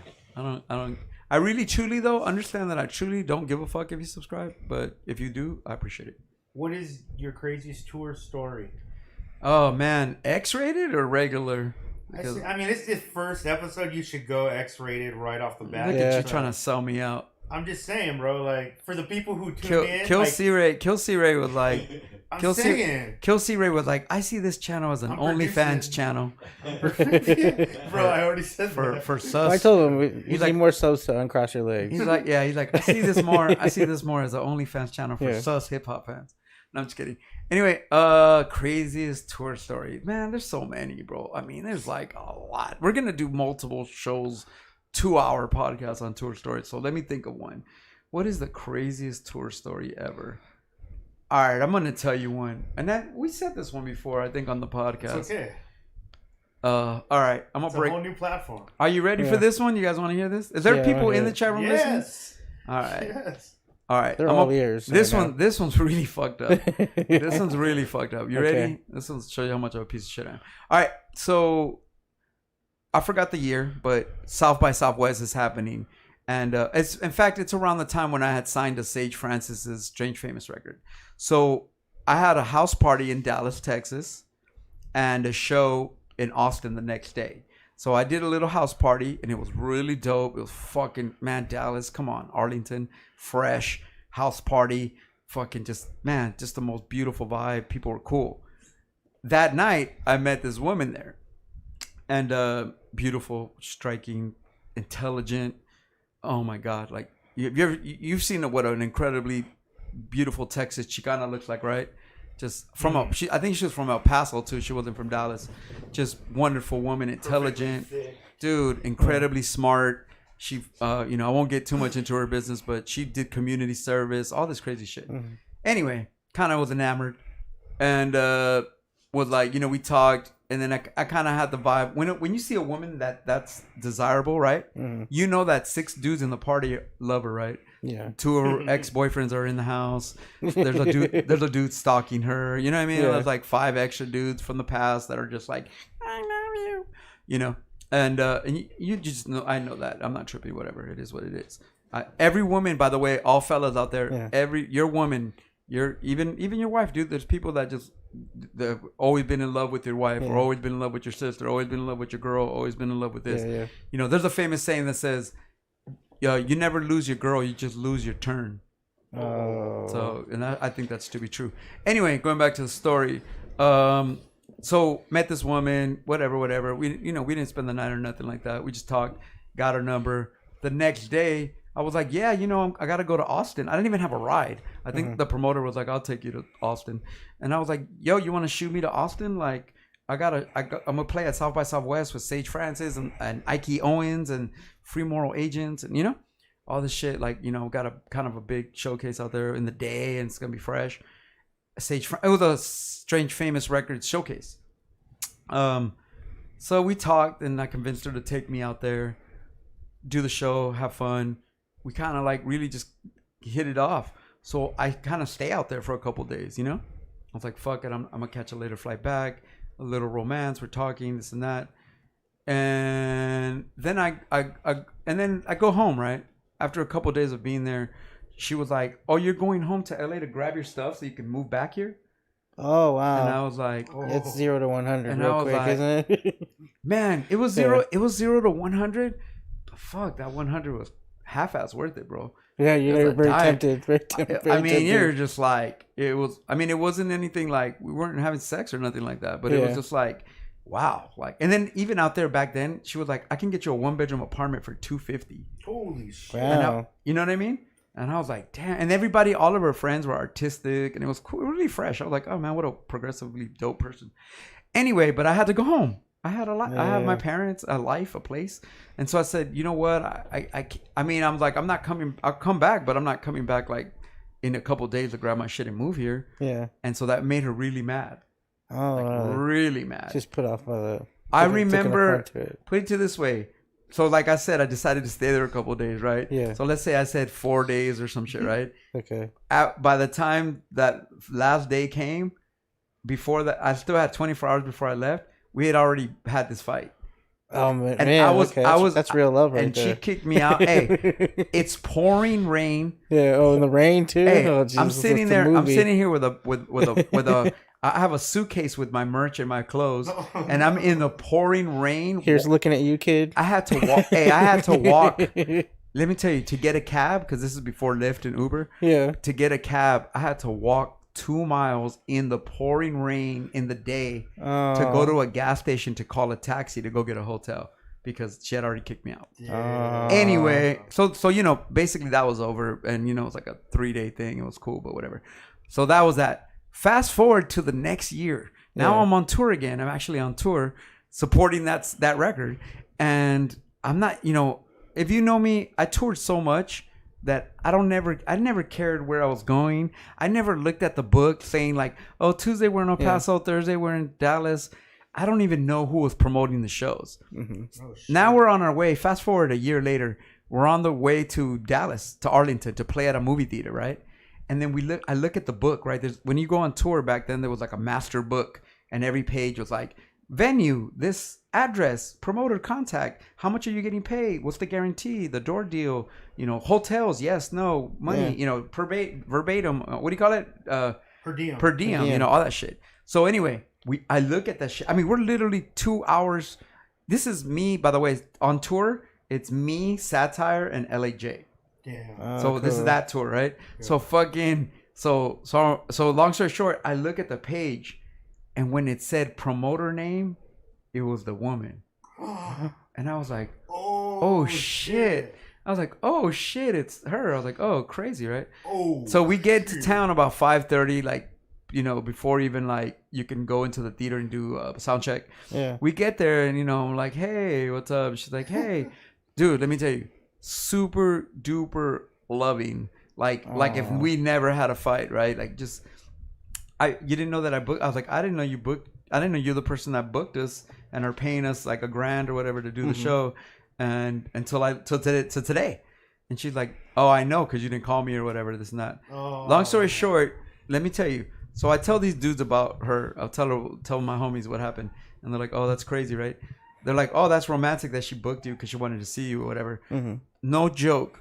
That day, as she was leaving us to go back to the hotel to do our thing for a while, she literally was like, all hugging and loving me, gave me a kiss on the lips, and was like, I was all like, whoa. I was like, okay, is this like, okay, like, is it back on again? What's popping? I don't know. So fast forward to the show. Now we're at the show. This is the craziest shit. So now we're at the show. She's a little faded, drinking a beer, smoking. Somewhere along, right as we're at the show, she goes, oh, by the way, I'm pregnant. Oh. Not with okay. me though. Not with me. Okay. Oh, No, not with me. It's Okay. a year. It's a year later. The baby would have been born. I Oh, can't. all right. My sperm don't stay in women that long. My sperm doesn't stay in women for 13, 14 months. Anyway, in fact, I try to not have my sperm in a woman ever. But anyway, it's another Tell me story. about it. It's another story. Oh, obviously your pullout game is terrible. But anyway, so long story short, so she's like, I'm pregnant, and I was like, okay, by who? And she's like, by. She goes by somebody, right? And I was like, oh, okay. So then I'm like, okay, then why you kiss me on the lips? But more important, I'm like, why are you drinking then? Aren't you pregnant? Why are you smoking cigarettes, right? Whatever. Yeah. I was like, anyway, no joke. She had given me a shirt, right? And out of respect, I was like, oh, I'm gonna wear the shirt that old girl gave me to the show. Literally right before Satire performs, no joke. I see her, because I'm obviously scoping her out. I see her talking to Sat. Yeah. And I'm like, I'm like, is she flirting with Sat? Like, I see her like flirting with Sat, like really obvious, right? Yeah. And then I was like, wow, she's kind of like all over Sat, a little like slutty kind of. And then so even before Sat goes on, he's like, hey man, I'm not trying to say nothing, but your girl. I was like, she was flirting, she was hitting on you, huh? And Sat's a good looking dude, right? Women love satire, Anyway, but I was like. I know, I saw that too. I was like, she was hitting on you. I was like, she kissed me like earlier. I was like, this shit's just getting weirder by the moment, right? Yeah. Dude, no joke. Satire's performing and he's on his last song, so I'm next, right? Mm-hmm. Like they're literally like, make some noise for 2Mex. I see this dude walk up to her and just like grab her, and then I'm like, oh, that's her baby's daddy. Like I see her kissing the dude, and I'm like. You kissed me earlier. You were flirting with Sat 20 minutes ago, and now you're like, I was like, man, I was like, what the fuck are you? Where are you at? So you know what I do in protest? They're like, make some noise for 2Mex. So I take off the shirt, which was hers. Yeah. Put on another shirt. Like fuck this bitch. Put on a shirt, and then I do she sits in the front row center of the show. I do the whole 45-minute performance with my back to her. I do the whole show with my back to the audience. The whole show, every song, every lyric, I never faced the crowd. And every time I saw her in my peripheral trying to put herself in an angle where she could see me, I put my back to her. And everybody at that show, because there's probably only like 100 people at the show, everybody is a real Dallas underground head, right? Okay. So they all knew the history. Oh, You know how small towns are, the scene, So everybody's like, oh, I know 2Mex was talking to you last year. Whatever. Mm-hmm. So, dude, they see this shit going down. And the whole show, I did the whole hour damn show with my back to her. Oh, my God. And when the show ended, I got off stage and Satire was like, damn, that's the most cold-blooded shit I've ever seen in my life. And then literally, I literally grabbed my shit off the merch table. And I'm like, I'm not even selling merch. I'm out and I'll be in the van. I'll go LAJ, get the money. And tear down and we're out. I grab my shit, I go to the van. While I'm walking out, her baby's dad, or boyfriend, whatever, he walks right by me and almost shoulder bumps me, and he goes, I fucking hate you.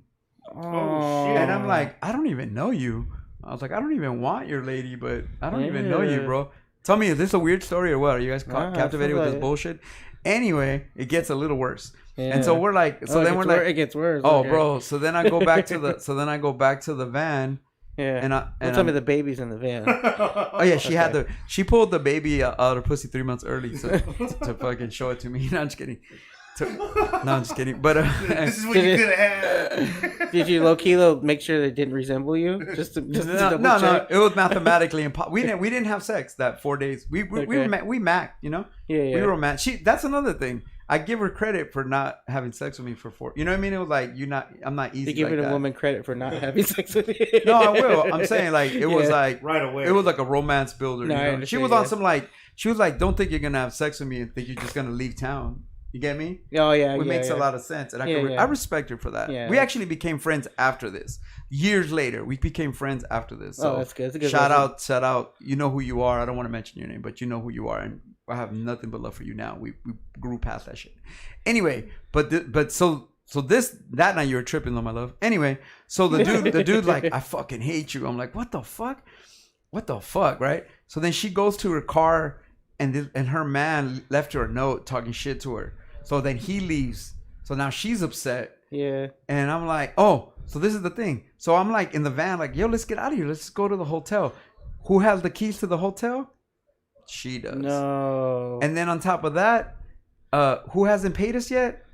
She hasn't. Oh no. She doesn't want to pay. I think it was like an $800 balance. She didn't want to pay because she didn't want to pay until I went back in the show, even though the show was over. Oh no. She wanted me to perform the song, the Weezer song, "Say It Ain't So." Oh shit! What? And whatever, I forgot what I call it, but yeah, so many more words, right? And by a song where I flip Weezer, and she's like, "I'm not paying you." She's drunk. She's like, "I'm not paying you the rest of your money until he comes back and performs that song." And LAJ's like, she won't let me tear down she's not letting me tear down my DJ equipment. Oh shit! Like she was accosting him. Was she drunk? Yes. Oh. And she was like, I am not paying you until. And so LAJ's like, you have to come back to the venue and come back up into this empty movie theater that everybody's gone. And he's like, you have to perform so many more words if you want us to get the second half of our money. Oh my goodness. And I was like, shut the fuck up. Really? And so I go back and I'm like, you're tripping. Please just pay us. We did our show. She's like, I fucking hate you. I'm gonna have a baby by that guy. She's like, I don't even want to have a baby with him. And I was like, what the fuck? And dude, long story short, I like literally for like 5 seconds, I fake it like I was gonna do the song, and I did it. I was like, throw the beat on, and the beat goes on, and I was like, no, I'm not doing this shit. You fucking tripping. And I start disconnecting the equipment. And so she's like, just talk to me though. She goes, you gotta follow me to the hotel anyway because I have your keys. So now LAJ and Sat go in the van, and then I go with her to the hotel, and we're parked. She gave us the room keys, but me and her are parked in the car, and she's telling me how she's like, you left me, and I was like, I did want you, but you can't expect me to move in with you like in a couple of days. Like, get to know me. Like, I was like I could have been like in something, you know what I mean? All the way on the There's other things all popping. the way forward on that one. Well, it wasn't a romantic thing like that at first, you know? Yeah. So it wasn't like that. But anyway, long story short, so she finally was like, I'm pregnant. And then I told her this. I said, but she was saying like she didn't want to have a kid by this dude. Yeah. And I was like, well, how long are you pregnant, you know? And she told me, and I was like, I mean, that's within a reasonable time if you don't want to bring a child into this world, you know? Mm-hmm. I don't know what to tell you. You do what you got to do. You know what I mean? Like, you have the child. And long story short, bro, when I said that, she came at me like, you know, I'm a Christian. And she came at me like, you know, I'm a Christian. She came at you like a spider monkey. Well, she came at me like, how dare you even imply that I have an abortion? Yeah. And I was just saying, like, I'm not, don't. You know? Yeah. It's not my kid. Damn. And dude, it went that crazy. And finally, I got away from her. And then I got to my hotel, went to sleep, told these fools the story. The next morning, we're leaving town, going to the next city now. And now she's calling me like crazy, but I'm not answering. And then she calls me, and I answer her like, what? She's crying. She's like, I need you to call my boyfriend and tell him that we didn't spend last night together. Because he's so mad at me that he thought that I left with you, that he thought that I spent the night with you. And I'm like, we didn't though. And she's like, call my boyfriend at his job and tell him that. Oh yeah, that's not gonna be awkward. I did that though. I did that though. I was like, I'll do you one final favor. And then I called her boyfriend, and he was all like, he sounded like, man, this dude was. I'm not gonna bag on him, but hello, Pizza Hut. How did it go? He was definitely a toll booth operator. You know what I'm saying? Oh, okay. I just put it to you. So you had to wait through like a automated press one to continue. He had all the charisma of an NPR listener. Oh, you know what I'm saying? So anyway, but yeah. Anyway, so I was like, yo, dude, I did not sleep with your girl. I told him exactly what happened. I was like, look, bro, last year. Before, I don't know who you are, bro, but last year we talked for a couple of days. It didn't work out. She booked the show. I had no idea. And yo, bro, that's your lady. You're gonna have a kid with her. Then you have a kid with her, bro, and you do whatever. But we didn't sleep together last night. It didn't happen anyway. And I'm telling you the truth. I was like, bro, you could have her. I was like, no, don't nobody want your lady. You know? Yeah. And I was like, don't nobody want your lady, bro. And that was it. That was the story. But years later, we became friends though. Like, she came by other shows, and you know, we just talked that shit out and was just like, yo, that was you know, you grow up. Yeah. I was in my 20s, you know what I mean? Like, you grow up. But that might have not been the wild sex story you wanted to hear about somebody getting donkey fucked in an alley, which I have those stories too, but we're not talking about that. But yeah, you know, it's not the donkey fuck in the alley story, but you know what I mean? It's not the homie from the the dude that actually, that's pretty funny because the homie from the crew of my ex friends, well, some of them are still my friends. I got mad love to the Living Legends crew. Shout out to the Living Legends. But the member of that crew that talked to me and my lady for 20 minutes and then 4 days later slid up in her DMs. Oh, The funny part is I do. Oh wow. Oh yeah, crazy scandalous. Shit. Oh, we won't get into it. We won't get into it. We won't get into it. Flag. Oh, wow. But anyway. Exclusive. But what I'm saying is like, but on a man level, I have mad stories like that about mad fools. But I'm never gonna tell a story about somebody else that ain't me. I'll tell you my stories. Yeah, I'll tell you my stories of my sexual encounters and like my depravity of me. But I'm not gonna tell you stories of any other, because you know why? It's a guy code thing, which is what really broke my heart about the homie hitting on my lady at the time. Because I was like, I looked at him like, damn fool, you know how many years I seen you do dirt and never said anything, just on some man shit. Seriously. You know what I mean? Like wow, bro, like you did your thing and no one ever said any, like no one even ever, no one ever thought to like ever like, I don't, whenever, if ever I have a homeboy that was a rapper and a homegirl that dated him and she ever asked me like, you think he's cheating on me? I always said no, because I always gave the homie the benefit of the doubt. You know what I mean? Yeah. Just on man code shit. And so yeah, I was pretty hurt. But anyway, do you have you opened up a story that's a can of worms we won't open up today. Mushrooms or acid? I've never done acid, but maybe once. So mushrooms all day. I have 3 different kind of mushrooms right now in the room. But my arm has been hurting because of my surgery, so I haven't been wanting to take any mushrooms. But mushrooms for sure. DMT is my favorite. Marijuana is my favorite. Marijuana, mushrooms, and DMT. That's it right there. The Holy Trinity right there. That's the Holy Trinity. Yeah, the secret. What's a reason you should do DMT? It's a good ego killer. DMT is a good. The thing about DMT for me was that it's you see a lot of colors and it's a beautiful spiritual experiment. It's kind of like I describe it as a spiritual jackpot, when hitting a spiritual jackpot. But why you should do it?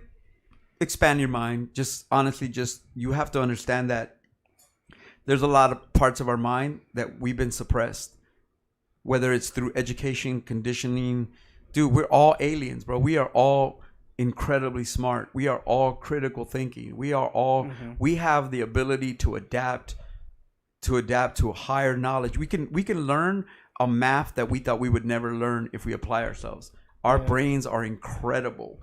And yeah, I think that DMT, when you take it, it kind of like kills your ego. It teaches you to shut the fuck up.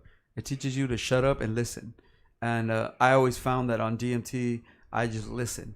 I used to be like, oh my God, the colors. Oh my God, the colors. Yeah. Oh my. And then every time I said that, every time I even thought that without even saying it, the colors would go away. And until I shut up. And then when I shut up, the colors stayed longer. If that means it, if you can understand what that means. Yeah. So that's why I do DMT. I just like feelings like there's other places to go. I'm not scared of death. Like I told you, I'm an amputee. My leg's been amputated. I've got a hole in my heart. I've got kidney failure. I've got congenital heart failure. I'm going blind. I'm dying of diabetes. And I have no fear for death now. So I think that DMT kind of helps with that, because it just teaches you that death is another place to go. The only reason that we're scared of death is because it's the great unknown. You get me? Yeah. Just because supposedly no one's ever been able to speak about what happens after death. Fear, yeah, it's fear. That's called the great unknown. So that's why it's so scary. I bet you when faced with death, when it finally comes, or when we transmigrate, shout out to Andre Asmar. He taught me that word, transmigration. When we transmigrate to another place, then then it's just somewhere else to go. And DMT kind of shows you that there's other places to go. You took it, Eddie, right? Yes. Did it kind of open your mind up a little bit? Yeah, I know my homie Hip Hop Eddie right here, and I heard that when he took some DMT, it just he just turned into Jack personality. Your person. I mean, you're always mad, quiet, and now your personality is a little more outgoing for sure. Yeah, for sure. You know what I mean? And it also, you know what the thing about DMT, that after you use it, the day after, for the next 2 days, you have a sense of well-being. There's like this thing that carries over. It's just like a very light. You lose the heaviness. Yeah. It's like a very nice sense of well-being. And the thing I like about DMT also that there's no brain degeneration. Oh, that's good. There's no brain degeneration. Yeah, because it's already in you. Yeah. Well, when you take it and you experience it within the 5 to 10 minutes that it happens, as soon as it's over, you just open your eyes and you're back to normal. Like I've literally taken DMT, and then when it was done 10 minutes later, opened my eyes, jumped in a car, and drove to work. So it doesn't leave you groggy. It doesn't leave you high. It doesn't leave you. There's no brain degeneration. My brain is as critical and active as it always has been. You know what I mean? If in time my brain degenerates because of age or Alzheimer's or some shit like that, then I'm already at 47 years old. I'm very forgetful. I forget a lot of things, and you know, I have a lot of personal issues that are really crazy. I have a weird deep. For a long time I had a real issue with for some reason I was addicted to not having anything. Yeah. I'm addicted to nothingness. Like I'm addicted to not owning anything. Sometimes I feel happier in my life when I don't have a cent. Yeah. When I don't own anything. Like nothing. To me, heaven is not owning anything. Like you can live somewhere and you don't have to own anything. You know? My dad always hated. My dad was into cars. My dad was a mechanic, retired mechanic, and he was always into cars. And he always, when I was really young, tried to give me dope ass cars. Like he tried to give me a Dodge Cornet. Oh, that'd be sweet. You know the Dukes of Hazzard car? Yeah. We had the Dukes of Hazzard car, but it was green with white stripes. Oh, it was now that I think about it, I would have been the proudest kid to dip around in this hobgoblin fucking car. It was a shit. Yeah. But I was so young and not into cars that I was like, they're just machines. That's how I feel about material things. I've always, since I was a child, I think because my parents always worried about money so much that I grew to not give a fuck about money and not care about it. And so when I lose it, when I used to like gamble it away or lose it, or throw it into an invention or throw it into a show that would lose money, or throw it into, pressing up something that doesn't make its money back because I end up giving everything away, like t-shirts and shit or whatever. I really learned that I have a real affinity for nothingness. And so I'm trying to get over that because A, I'm older. B, I'm in my 40s. C, I'm not married or have a kid, but I'm adherent to myself. I don't collect disability from the government or nothing from the government. So other than the little hustle grant I got, which was cool for a little cheese to buy the shit. But other than that, like, I just honestly, like, I've always been addicted to not having anything. You hit your 100th message in chat room. Already? Nice. We already got 100 messages? Yeah. The first day? Yeah. You've been on an hour. I mean, that's nothing. Oh, dude. Have you ever done salvia? Yeah, no, I've been scared of it. I'm scared of it. It was trip, man. It was real fast. AWOL 1, we were at a rave, and AWOL 1, we're in the bathroom like some little kids, and Circus has acid. And he's like, you want some? And I'm like, no, I'm already on shrooms and weed and alcohol. And then AWOL, anybody know AWOL 1? I got some salvia. Oh, man. I need some of that. And I was like, I was too scared because I was at a rave with 20,000 people. I was already on shrooms. I was already drinking. I was already smoking weed. So no, I've never done salvia. I've never really done acid. I did cocaine one time, and that was on accident. I was at a show in the Bay, and somebody put cocaine. Oh, it was an accident. I swear it was an accident. I've never once sniffed, never snorted cocaine ever. One time I smoked it in a joint, but I didn't know until after. Yeah. I was sitting at a show in Oakland. We got Nemi in the chat. Oh, yeah. Shout out to Nemi. Shout out to Z-Man. Shout out to Board Stiff. I'm going to do the chat room. I was at a show out there, and I was sitting on a low chair, and they were rolling joints on a pool table. And then they passed the joint, and I hit it. I hit that shit 3 or 4 times. And then later before we performed, Pablo was like, hey, you didn't, Life Rexall was like, hey, you didn't hit that joint that they were rolling on the pool table, right? And I was like, yeah, of course I did. Home. And he was like, no, I've been on PCP. Yeah, fuck that. But he was like, yo, I saw them put coke in it. That's why I left the room. And I was like, why didn't you tell me, stupid? He just left the room all like, he didn't want to say like, hey, be careful. They're putting coke in that joint. My stupid ass hit it. Did you say you did PCP? Yeah, again on accident. What? Yeah, PCP on accident. Again a rave. And evidence from Dilated Peoples and Akuma from the Shapeshifters will deny this story, but this is true. We were watching Africa Bambaataa DJ at a rave. Yeah. And he was DJing techno or whatever, and people were throwing joints on the stage, and I fucking snatched the joint off the stage, and me, Evidence from Dilated, and Akuma from the Shapeshifters, we went to my ride or somebody's car to smoke it. And dude, as soon as we hit it, I was like, why are my lips like, what the fuck? You know, I was like, bro, I believe that to be PCP because 2 times it happened. Another time, shout out to Cypress Hill. Damn, that's whack. Oh, dude, I worked for Cypress Hill for a little bit. Shout out to DJ Muggs and B Real and Sendog and Bobo, all them. And I used to work for Cypress Hill for a little bit. I was promoting Temples of Boom, and they had like a little get together. I remember the Raiders were playing a football game, a bunch of dudes over there chilling. And same shit, bro. I felt like I hit a joint with dust in it because I went home and just literally laid into my couch for like hours crying. Oh wow, and I was tripping, dude. And I felt like I had superhuman powers. I was gonna say, did you turn over some cars on the way home? I just like mean, the Hulk and shit. He's like, from the experiences I've had of seeing people smoke wet. Yeah, that's why for real. felt like I felt like that was me that day. Wow. I was like, so inadvertently. But other than that, I've taken peyote. I took peyote buttons 2 times. I think Arash disappeared into a peyote hole. Dude, he was gonna be my DMT shaman. I know. What happened to him? He just got one of our homies to do DMT like recently. Oh. He's still out there. What's he doing? He's just a mystic journeyman. Yeah, dude. he just like really just yeah. You know what I mean? Every time I watch the video for Lospital, just making love. You know what I mean? He's a good looking cat. Every time he's like a fucking. He's like what is that dude from Baywatch? Who? What's the main dude? Oh, the Hasselhoff? He's like a young Hasselhoff? He's like a Indian Hasselhoff. Tell me I'm right. Tell me I'm wrong. I'm not. Yeah, you're He's right. like an Indian David Hasselhoff. Hey, let's give a quick shout out to the chat room, all right? So we got Yep. Cutmaster, Zoe Velez. I can't believe Zoe. What up, Cutmaster Zoe? I can't believe we had 100 messages Already, We're just yep. testing this shit. Yeah, Gene Flo, shout out. You were the first. Gene Flow. We'll sure. always be remembered. Yep. You got a show on platform, right?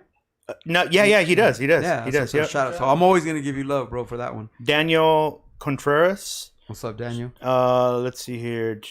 Cal P. Shout out to you. I want to make sure. Shout out to George Eric Marino. Word up, man. Shout out I can't to believe that there's that many people. Clodster Kookie. That's a good name, Clodster Kookie. Word up. Shout out to you. Let's see here. Because I got to get on Twitch, too. Because shout out to Twitch, by the way, too. I know it's not just Twitch. It's YouTube that's tuning in and Twitch. Mr. E93 till infinity. Word up. Souls of Mischief reference. I got that. Julia Maricela. Julia Maricela. Julia. Julia Yeah. Maricela. You know that person? She might be one of my cousins. Are you like my niece or something? Oh, wow. Julia Maricela, no? Julia Quimena? Enrique Morales. Enrique Morales. Okay, let me see here. Can you see the Twitch ones? Let me see. I just want to make I'm sure everybody excited. gets that good shout out on the first show. We got 100 people. We literally were like, let's just go on here to test this because he wanted. Yeah, you said you wanted to just see maybe you could get to your 100 subscribers. You got to that in like the first minute. That's awesome. Yeah. We had like an 88 or something. Yeah. Before we started, so we're at 100. That's awesome, dude. I'm super happy. Yeah, well, I'll be going on the air early in the morning, though. You're right. I'm going to wake up and knock it out before my parents come, or like maybe when my parents come, that'll be the wrap-up time. You know what I mean?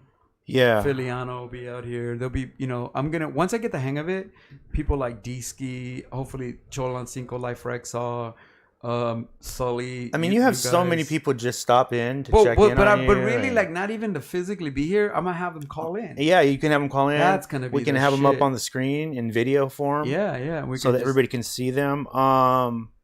Wait, hold on. Let me see. I was reading. Shit, I'm gonna have somebody. You can. Is there a way for like you in San Diego? Could be talking all the time and doing like this kind of shit. Oh man, that's what. Because I'm gonna need that. I'm gonna have to hire people to do that. Yeah, that's just yeah. That's how we do it on Crappy Awesome. Shout out to you guys. Thank you for the love on Platform Collection. Yeah, dude, support Platform Collection. All the people that don't know what's up. That's where my original podcast was on, and dude, they have a bunch of shit. I'm super happy. Yeah, and we'll still be posting this show. Don't trip. It'll be on there as well. So if you just all need these a shows, place. once they're on permanently, right? Yep. I hope to become some kind of like morning show or afternoon show, whatever. Where Nate, sorry, that's my neighbor's little kid. That's dope. Naders. It's like a character on the show already. Nate. You hear him? He goes, "What's up, 2Mex?" Shout out to Nemi. Shout Shout out to Filiano and Nate. If you can give me the ones in Twitch, Eddie, when you get a chance. They're just Johnny Nada. Johnny Nada over at Twitch. Oh yeah, there's not a lot of people that know there is a Twitch. No, It's that's 2Mex TV. That's Twitch, weird right? if they found it already. That's crazy. 2Mex TV at Twitch. That's They're awesome. super special. Dude, this is awesome. So yeah, anyway, you know what? Let's do one more question. We've already been talking for an hour. You're gonna understand that once I get the hang of this, I will talk your fucking ear off. So if you're at work and you're bored, then you're gonna love the shit out of me. I think we can ask the chat room straight up, just so I know this is your show. You want it to be good. You always want to do good shit for them. But I would say that most of the people just want to hear you talk. And I think they would just kind of hang out with you. This is a weird way for them to hang out with you. But I need topics. I got you. You know what I mean? Like we got you all those day. questions, Yeah. all those questions that you ask. Jason Sandoval, Twitch. Jason Sandoval, shout out to you. Jason Sandoval's been here. That's a G. I think he's one of the brothers that comes. Oh, found you at Twitch already. Yeah, there you go. They're early 2Mex to TV at Twitch. Yeah, you're early in the Bitcoin Twitch game. Are you down to do a Dr. Phil type thing as well? Like to give advice, like an advice show.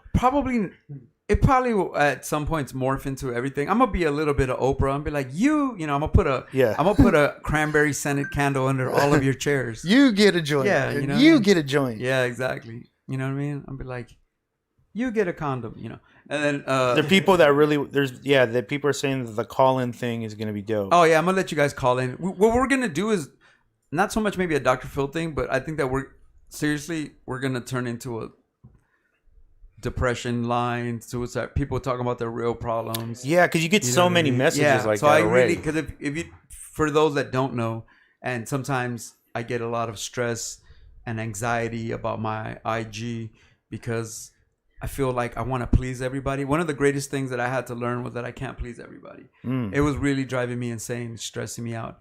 Because I still to this day get 80 to 130 DMs a day. So sometimes it's so much and overwhelming. I want to answer everybody. Some of them are friends that are people that I'm having conversations with, business and shit. But it's just like even business gets lost in there because it's like if I don't really stay on top of your contact for 2-3 days, I've lost you. You know.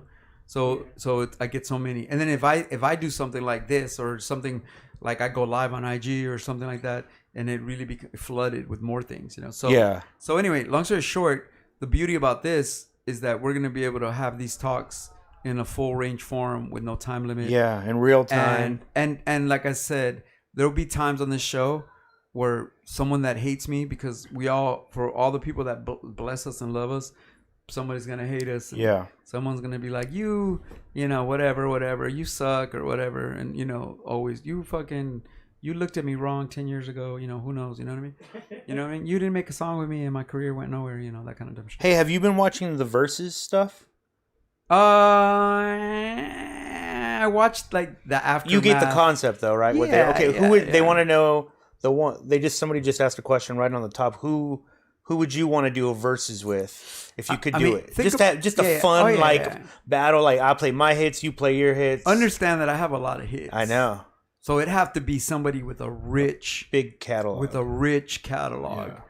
And it would have to be someone that's either more OG than me or someone in my age range that has really put out 7 to 8 records. You know what I mean? 10 records. Dude, I've put out 20 something records. That's abnormal. Somebody said versus battle with Elemento. That would be one of those, right? Them because Elemento in 1 year, in 2010, Elemento put out 10 records.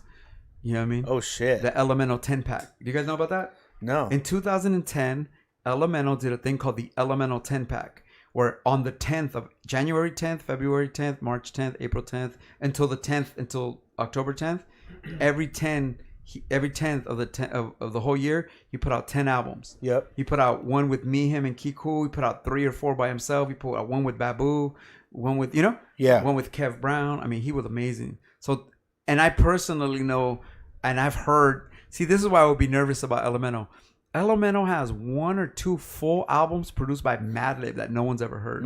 He's got records. Like he might pull one out on you. I mean, he's but got you got songs shit too, fool. Oh no, but I'm saying he's got songs. Away. He's got songs with Madlib, Beat Nuts. He's got all these like ill ass like Elemento. Really like Kev Brown. I mean, his shit with Kev Brown's amazing. So yeah. Oh, I mean, dude, I could hit fools with hits that they've never heard. That would be dope. Elemento. See. The fans, that would be dope to see. Maybe we'll do it. Now we can do it. That can be done. Wow, that's nothing right there. Me and Elemento in a versus, that would be. People are like, damn. Dude, damn. We should do that and then promote it for like a week. And then see who, and then, damn. And then we only pick 20 songs, right? And the thing is, we can't pick no visionary songs. No, these got to be your shit. Yeah, that's what I'm saying. Like no visionary song. Oh, you could be on a song featured with somebody, but no Vision songs. Just no visionaries. And no songs with me and Elemento both on them. True. Which the funny shit is, me and Elemento have a 10-song album that never came out. Wow. So me People and Elemento, are asking, please do that. Me and Elemento have a record. It was called Humble is a Style.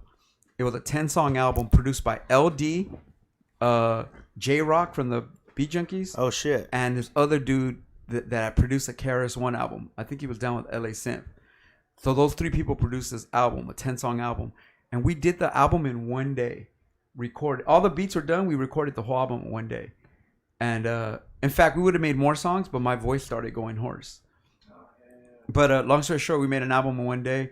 And then the album died on a hard drive somewhere. Oh. And there's only one song that exists. Yeah, it's called "The Moon Is On." The endless story of the underground. Yep, and one song made it through, and it's called "The Moon Is On," and I snatched the demo unmixed shitty version. I put it on one of my mixtapes called Sound Hoarding. So anyway, but yeah, me and Elemento, dude. I'll talk to James. Somebody hit Elemento online right now and tell them what's up. That is a fantastic Julia idea. Marcela, that's the person. Julia Maricela? Yeah, she said, DL2Mex, I'm just a longtime fan. Oh. I follow you. You're all, yep. I thought you were... another one. No, I thought it was... You know what? I thought it was... I think my niece is Julia Jimena. Oh. So when you say Julia... This is not her. Maricela, She is a longtime fan. She follows you on IG. Dope. She's glad to see this finally come together. Much love. Because of Platform Collection, because of... Shout out to her. Because of... Donald Trump. No, I'm just kidding. Psychosemantic blockage.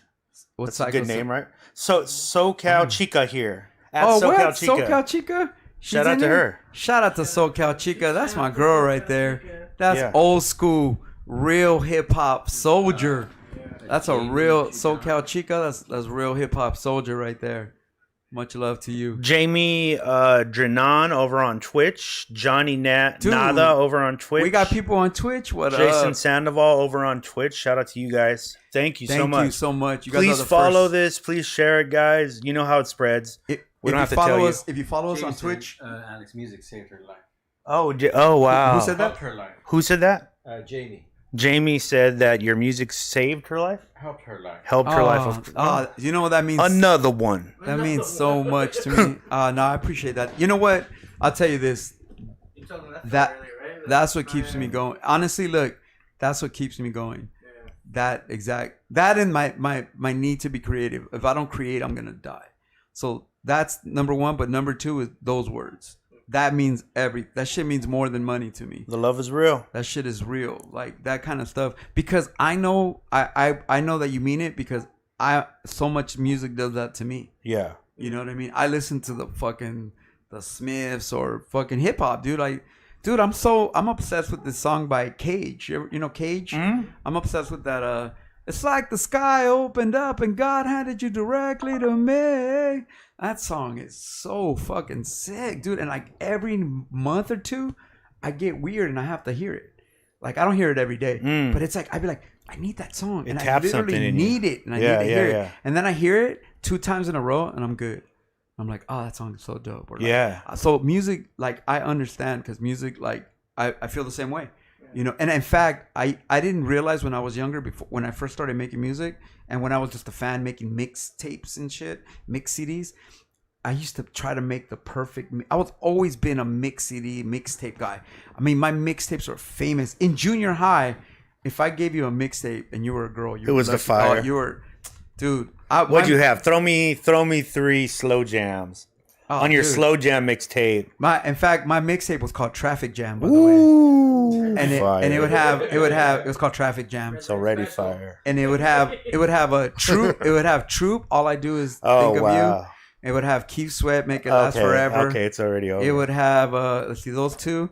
It would have Make it last yeah. forever. Sexual Healing, Marvin Gaye. Oh my god. And then it had dude, Whatever You Want, Tony. Good god. What else? Some Boys to Men What song. about some Jodeci?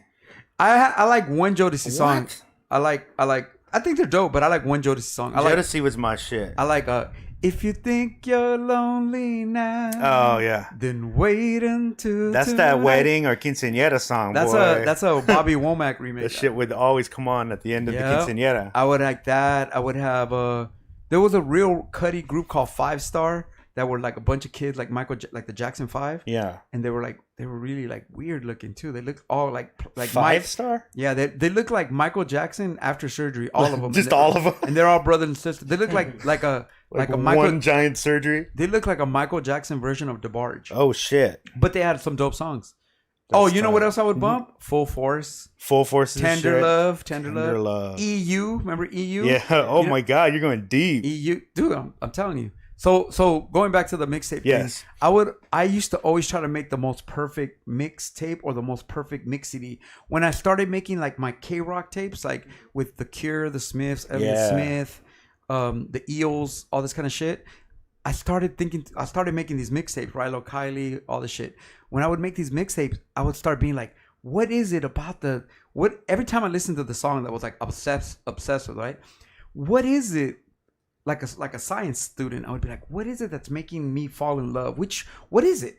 Is it the chorus? Is it the lyrics? Is it one lyric? Is it his voice? Is it what is making me fall in love? Is it the beat, the bass line? Yeah. And then once I figured that out for all these songs, I was like, what is it? What is it about this group? And I'd be like, it's the dude's lyrics. Or I'd be like, oh, it's the voice. It's the girl in the group. It's the keyboards. It's the bass, whatever. Yeah. And once I figured that out, I realized that when I create my song, look, when I make songs with other rappers, out of respect for them, I'll jump on any beat. I could rock anything. I'm a shapeshifter. When it comes to my records that I make for myself, I have a different standard, which is not about the producer being incredible or famous. It's just about the beat. Yeah. Like, it has to make me feel something. Producers hate me because I sit with beats for months sometimes. Right. Sometimes they're like 6 months later and they're like, you don't want my beat? I'm going to give it to somebody else. I'm like, no, I want it.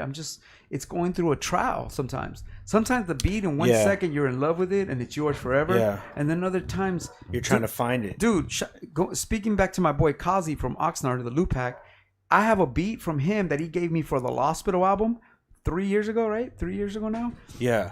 I still have the beat and I still have never thrown the beat away and I still want to use it. Wow. But it might not even fit on this next record that's coming out. Right. Oh yeah. But yeah. I still never letting go of this Yeah. beat because I know at some point, It hasn't found its place yet. but it's going to get recorded because Right. the beat is dope and I like it and I love it. But it's like, it's just, who knows how long it's going to take. Dude, I interviewed both of our friend Chesky the other day, and he was telling me that he has this record that's super like hardcore hip hop, like super boom bappy, like, and he's like, I'm just spitting bars, bro. He's like, I'm trying to go after every, and you know, Bro. he's the real shit. He has called me Yeah. with some songs, Bro, he said he will not release it. out of control. He talked about it on the show. He's like, Yeah. I'm literally saying it. It's coming out of my mouth. I will not release it because I don't know what people will think of me after I release it.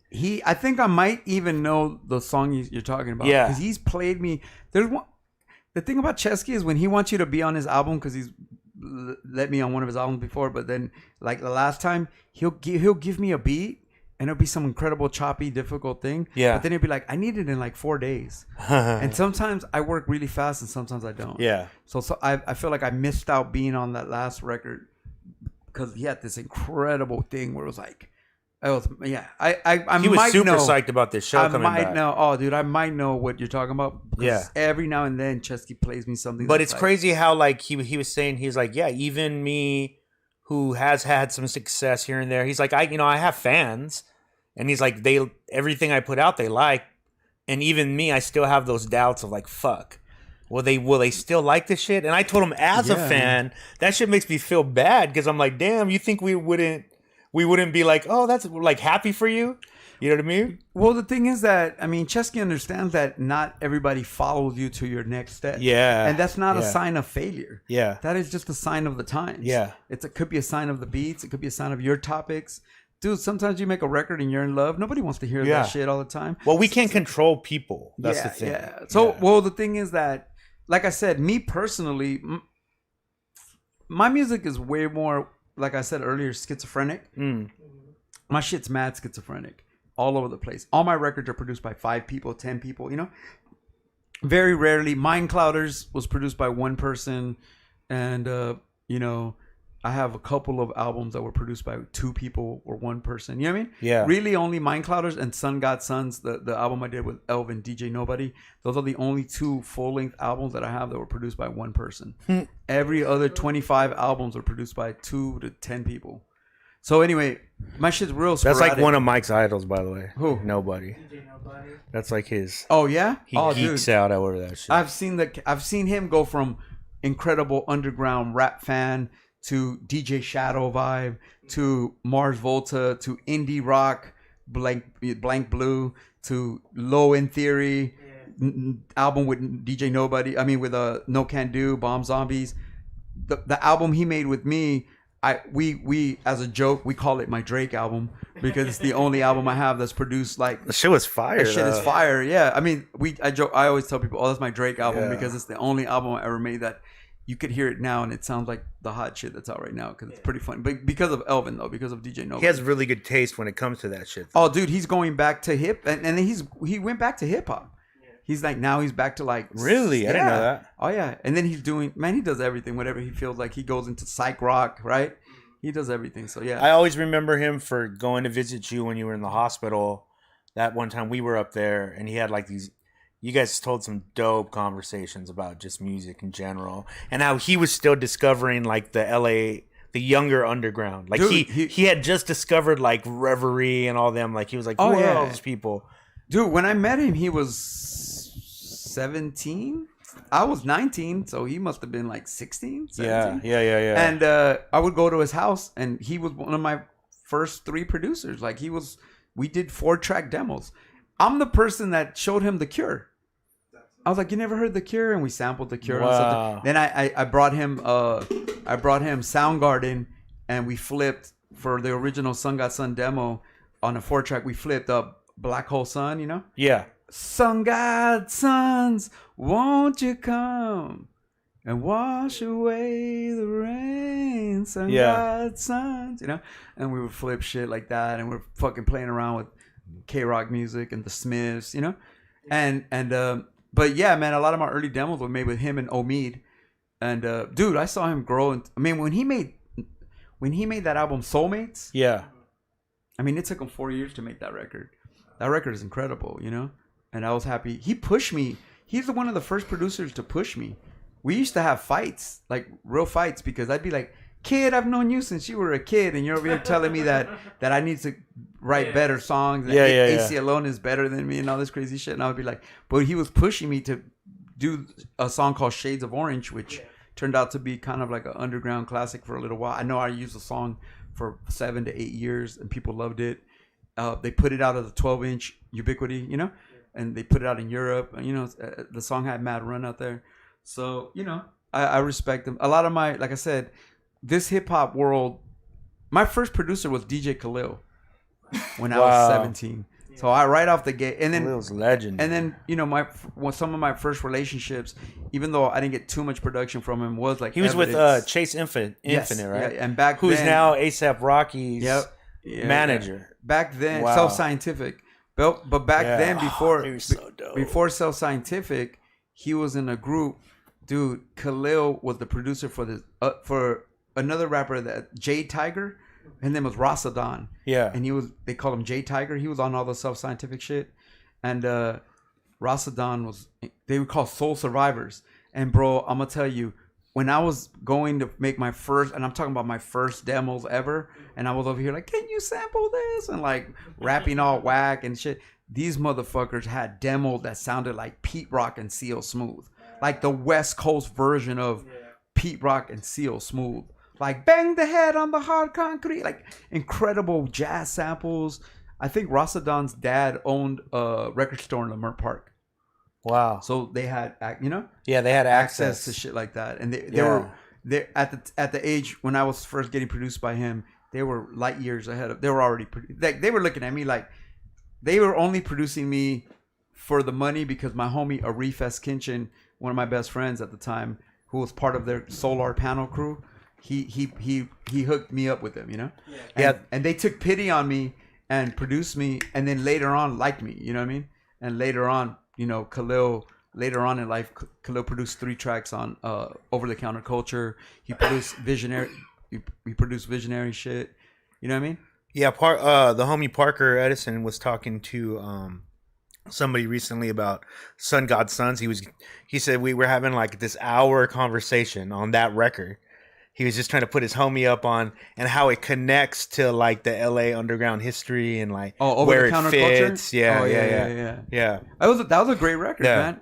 In fact, DJ Nobody was supposed to produce that whole record, but when he, you know, Soulmates took 4 years to make, right? And he got signed to Ubiquity. So when I asked him to produce, Sun God Sons was me, DJ Nobody, and DJ ESP. Oh wow! So that's what the original. That's why you see us 3 on the cover of the Love Fights Back 12-inch. Yeah. Because DJ Nobody was the producer. He was actually in the group, and ESP was our DJ. Yeah. And I asked him to produce Over the Counter Culture, but he couldn't because he's like, I'm in the middle of Soulmates, and I'm signed to Ubiquity, and so. Dude, he took Soulmates so seriously for 4 years that he didn't produce nobody for 4 years other than that. So I looked to everybody around me. Yeah. Life Rexaw, Polyhedron, Key Cool, DJ Khalil, J Thrill. I'm looking, thinking of everybody that produced songs on that record. You know what I mean? Psycho Realm. You know what I'm saying? And so, like I said, all my records are pretty schizophrenic. I only have 2 albums out of 27 that were produced by one person. Yeah. And that's DJ Nobody, and that one's called that's the Drake album. And then and what is it Mum's called the Word. actually? Do you even remember?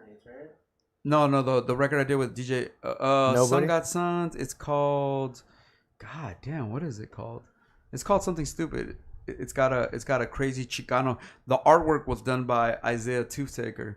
And it's like a whole, like, it looks like the cover of the Chicano gangster magazines. Yeah. Remember what do they call those magazines? Angel. Like Angel Baby. Yeah, Angel Baby, yeah. Yeah. So it was like that. It was like the whole cover. If you look on my 2mex.bandcamp and you look up. What is it called? Fallen Angels. Yeah, the record's called Fallen Angels. Oh, okay. Yeah, the record's called Fallen Angels. And it's all like Isaiah Toothtaker did the cover, and it's all fucking like a Chicano, like.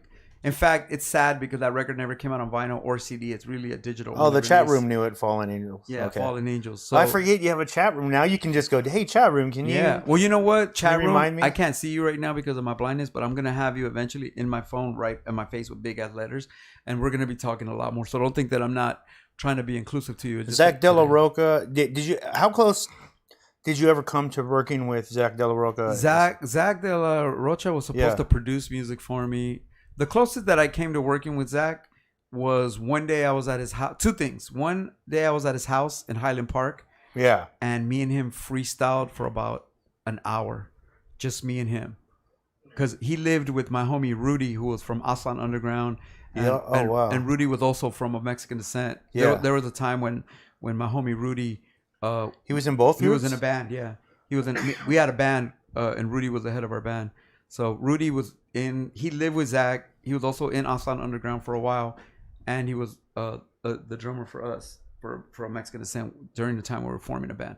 Anyway, so Zach, you know what? I met him we had mutual respect. I obviously respect the shit out of Rage Against the Machine. Did it ever come close to you guys working together? The closest we got was, like I said, we freestyled one time, me and him, for like an hour. Yeah. And then he also had a pirate radio station on the roof of his building in Highland Park. And for about 2 or 3 weeks, me and Omid had a radio show on his bootleg radio station. Oh, okay. And we did, like, we played a bunch of For wild 2 songs. weeks. Why only 2 weeks? Because I think it only lasted a couple weeks. Oh. And then later on, years later, I seen him somewhere, and he was like, I was like, what up? You told me, you have beats or whatever. You got some beats? And he's like, I haven't been working on hip hop beats in a minute, but if I get back to him, I'll hit you up. But me and him have always been like just casual. Like, I never had his phone number. I think I did have his phone number, but I didn't call him and we didn't kick it or nothing. But I just have more mutual respect. You know what I mean? Yeah. But I did want to work with him badly, actually. Such an incredible Rage Against the Machine. I've been blessed to work with Linkin Park, you know what I'm saying? And different people. There's a lot of man, there's big names that I almost did a song with Fiona Apple. Dude, let me ask you this. I don't want to talk because about I never Yeah. I don't know if we've ever talked about it. But what was the experience like when you did that shit for that movie with it was about a girl who was a rapper? Oh, Remember? no, Gina Rodriguez? Yeah. Well, you know what? That was like she after. eventually blew up to be like Yeah, oh yeah. what she is now. Like, what was that experience like? Well, she had already did that movie. So I didn't help her. I wasn't helping her write the raps for that movie. That was like an independent movie. Yeah. That she did, I think, with like Edward James Olmos or something. And it was about her being a rapper. That was the movie that broke her out, It was like indie film. Then what was that? There was like a making of video. Yeah, we did Inspira, which was this thing called the Hispanic Heritage Foundation. Uh-huh. Basically, NBC Latino channel. Yeah. So that's what Inspira was, like a NBC channel, right? What? Yeah. And they're the people that they used to do these shows. Remember, like American Latino, Yeah. or like Latin Nation. Yeah. They used to do those shows. Latin So Nation. yeah. So hip hop. They had a good cruising show. Yeah. So Inspira was like this thing. So one of the homegirls that worked at Up Above Records, I think her name was Sam. What's up, Sam?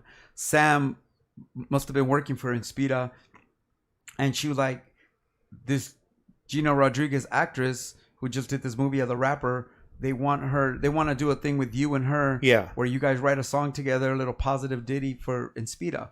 Yeah. And so I went to. But go it was see for her. cross promotion for that movie, though. No, it was after the movie. But dude, in the there's like a YouTube video that's up. We got to put it on your website. The movie had already been out. But they refer to it so much, like, rapper from this movie, and because she even talks about it. She's like, being with the real MC, like 2Mex. Yeah, and blah, blah, blah. but she had already did the movie. Wow. Yeah, I did not know that. They were because she rapped so good in the movie. Yeah. They wanted her to rap on the commercial. So then they needed somebody to write it for her. So they clicked me up with her. She was awesome, bro. That day we wrote that song in an hour and a half. Went to another city and recorded. I mean, it. you have a YouTube show now. I know you can't say a lot, but legit. Uh-huh. Like, she was cool. Gina Rodriguez was a shit. She was like down to earth. Homie, for weeks after, I was like plugging her up with weed. Oh, no shit. Oh yeah, she was, allegedly. No. I'm saying, like, when we did that, she was already blowing up. I know. So by the time, we had a couple conversations, and then every now and then, I think it's been years now, but I think like for the next year or two after, even while she was blowing up, I would always be in her DMs like, "Congratulations, oh my God, Jane the Virgin," and she'd be like, "We got to smoke one day," or like, "Hell yeah, thank you," Yeah. God bless, Yeah. So I think we That's just cool. talked a little. No, she was mad cool. Yeah, cool. I always wondered. Bro, she was mad cool. We wrote Yeah. that song. She was like, we could write an album together. Like, I was always like, man, if somebody gives her a record deal, I'll ghostwrite her a whole album, But she was more into acting, bro. She's an A-list actress. Yeah. Jane the Virgin was a hit show. Yeah, she exploded after that. Oh, she was in a movie with Mark Wahlberg. Like, she's fucking like the lead in movies. Like, she's awesome, bro. I see her on the Academy Awards, I'm very blessed, and like I said, I've been honored to work with people like Gina, Ava DuVernay. Yeah. You know what I mean? Or like I said, Linkin Park. But yeah, with Zach, that was it though. We freestyled once. We had a couple conversations. We talked about maybe him. Me and him went to a show once. I took him to an underground hip hop show, and I took him to the El Rey. And me and him went to go watch a show at the El Rey. And then he had to leave because within 20 minutes of being at the show, there was so many people in his face trying to talk to him that he's like, hey, Alex, I'm just going to dip, bro. There's like 50 people like in his face trying to talk to him. And like the people are fighting to talk to him. Yeah, dude. So I run into him. Famous. He was so famous at that time, bro. You're talking about Rage like before they broke up. Like this is Rage at their peak. And this fool's, trying to go to a rap show with me at the Eddie, where did we run into him? At the Beat Swap meet? Yeah. He was He was literally sneaking out the back. He was like, "Oh, what's up?" He's like, I gotta sneak out this back real quick. That's how he is, bro. That's how he was. Because he was at the show trying to enjoy the show. Yeah. And dude, there was I think I went with him, and like within 2 minutes, I was so far away from him because there was like 80 people in his face. Yeah. You know what I mean? So I think he just was like. He was there like 20 minutes and he was like, hey, I'm just going to dip, bro. He's like, luckily I drove. And he was like, I'm going to dip. I was like, yeah. I think he just took a taxi and dip, Huh. So yeah, it's hard that was platinum. They're already platinum, bro, But yeah, man, I've been blessed to work with people, man. And I've I also work for record labels. So I have crazy stories of spending time with Big L and Kid Capri and the Fugees and Common, the Beatnuts, Frankie Cutlass. Man, were you there at the infamous Fat Joe booing? No, that's one of the 2 or 3 weeks that I missed. From the moment I went to the Good Life Cafe, I went every single week religiously, except for maybe 2 weeks, and that was one of the weeks. I missed that whole hustle. I would have loved to hear what he had to say about it. I worked for Relativity, so I would have actually been on his supporting him. His team and shit. I mean, I worked for Relativity. I was on the street team, so I would have actually been trying to maybe help. Did you hear if he was super upset after? He was completely. He was like. Oh, he was like, yeah, bro. He was in the paper like, fuck all y'all, you hating ass, fuck y'all. Oh, he hated that shit. Oh wow. That's why he made a second album, Jealous One's Envy. Oh wow. Fat Joe, Jealous One's Envy. And on the second one, first song of the second album, him and KRS-One. So he was like, oh yeah, you think I'm not hip hop, bitch? Yeah. Him and KRS. He doubled down. And he's killing it. He's killing the song with KRS-One. But the reason he got booed at The Good Life is because he cussed, right? And because he was on some let me kick a acapella, and we're all about style. Yeah.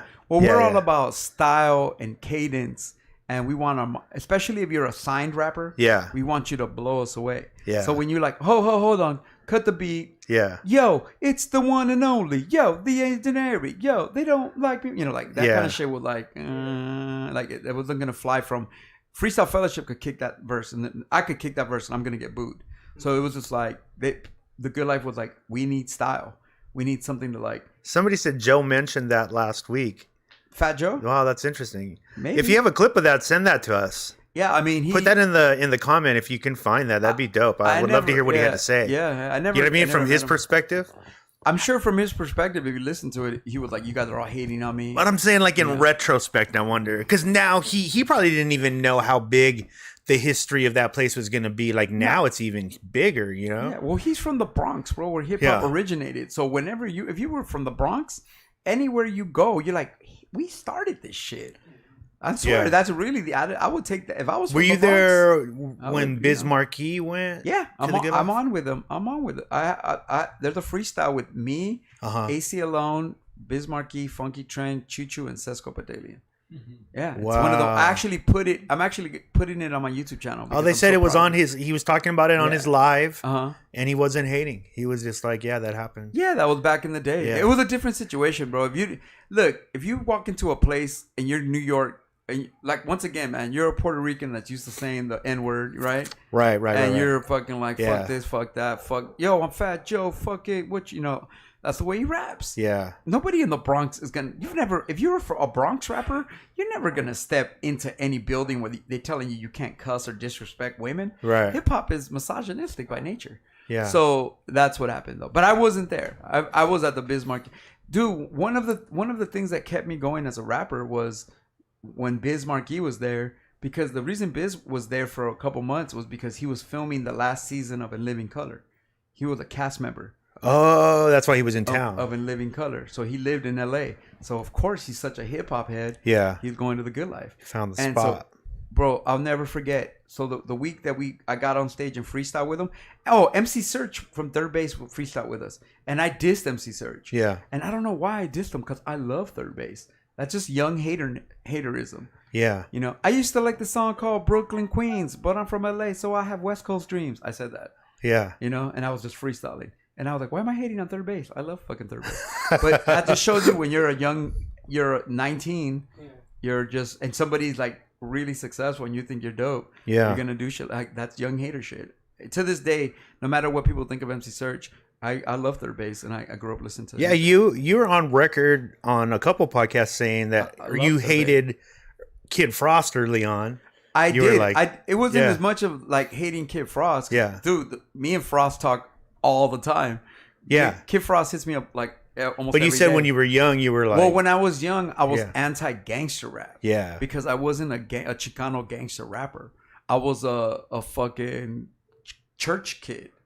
So and when I was 14, I saw my homie get shot in the stomach at a party. Yeah. So I saw gang. I'm from Mid City, dude. Like, not to stress out the point and be. Everybody's always like, I'm from South Central. Mid City in the '80s was a prostitution crack neighborhood. It was a black and Chicano prostitution black neighborhood with nothing but hooker hotels, liquor stores, and a swap meet. Yeah. That's my neighborhood. I grew up on a street with hooker hotels, $5 rooms, hookers, blowjobs, condoms in the alley, hookers all day, Damn. crack sales. I grew up in that neighborhood, like crackhead shit, PCP, all that shit.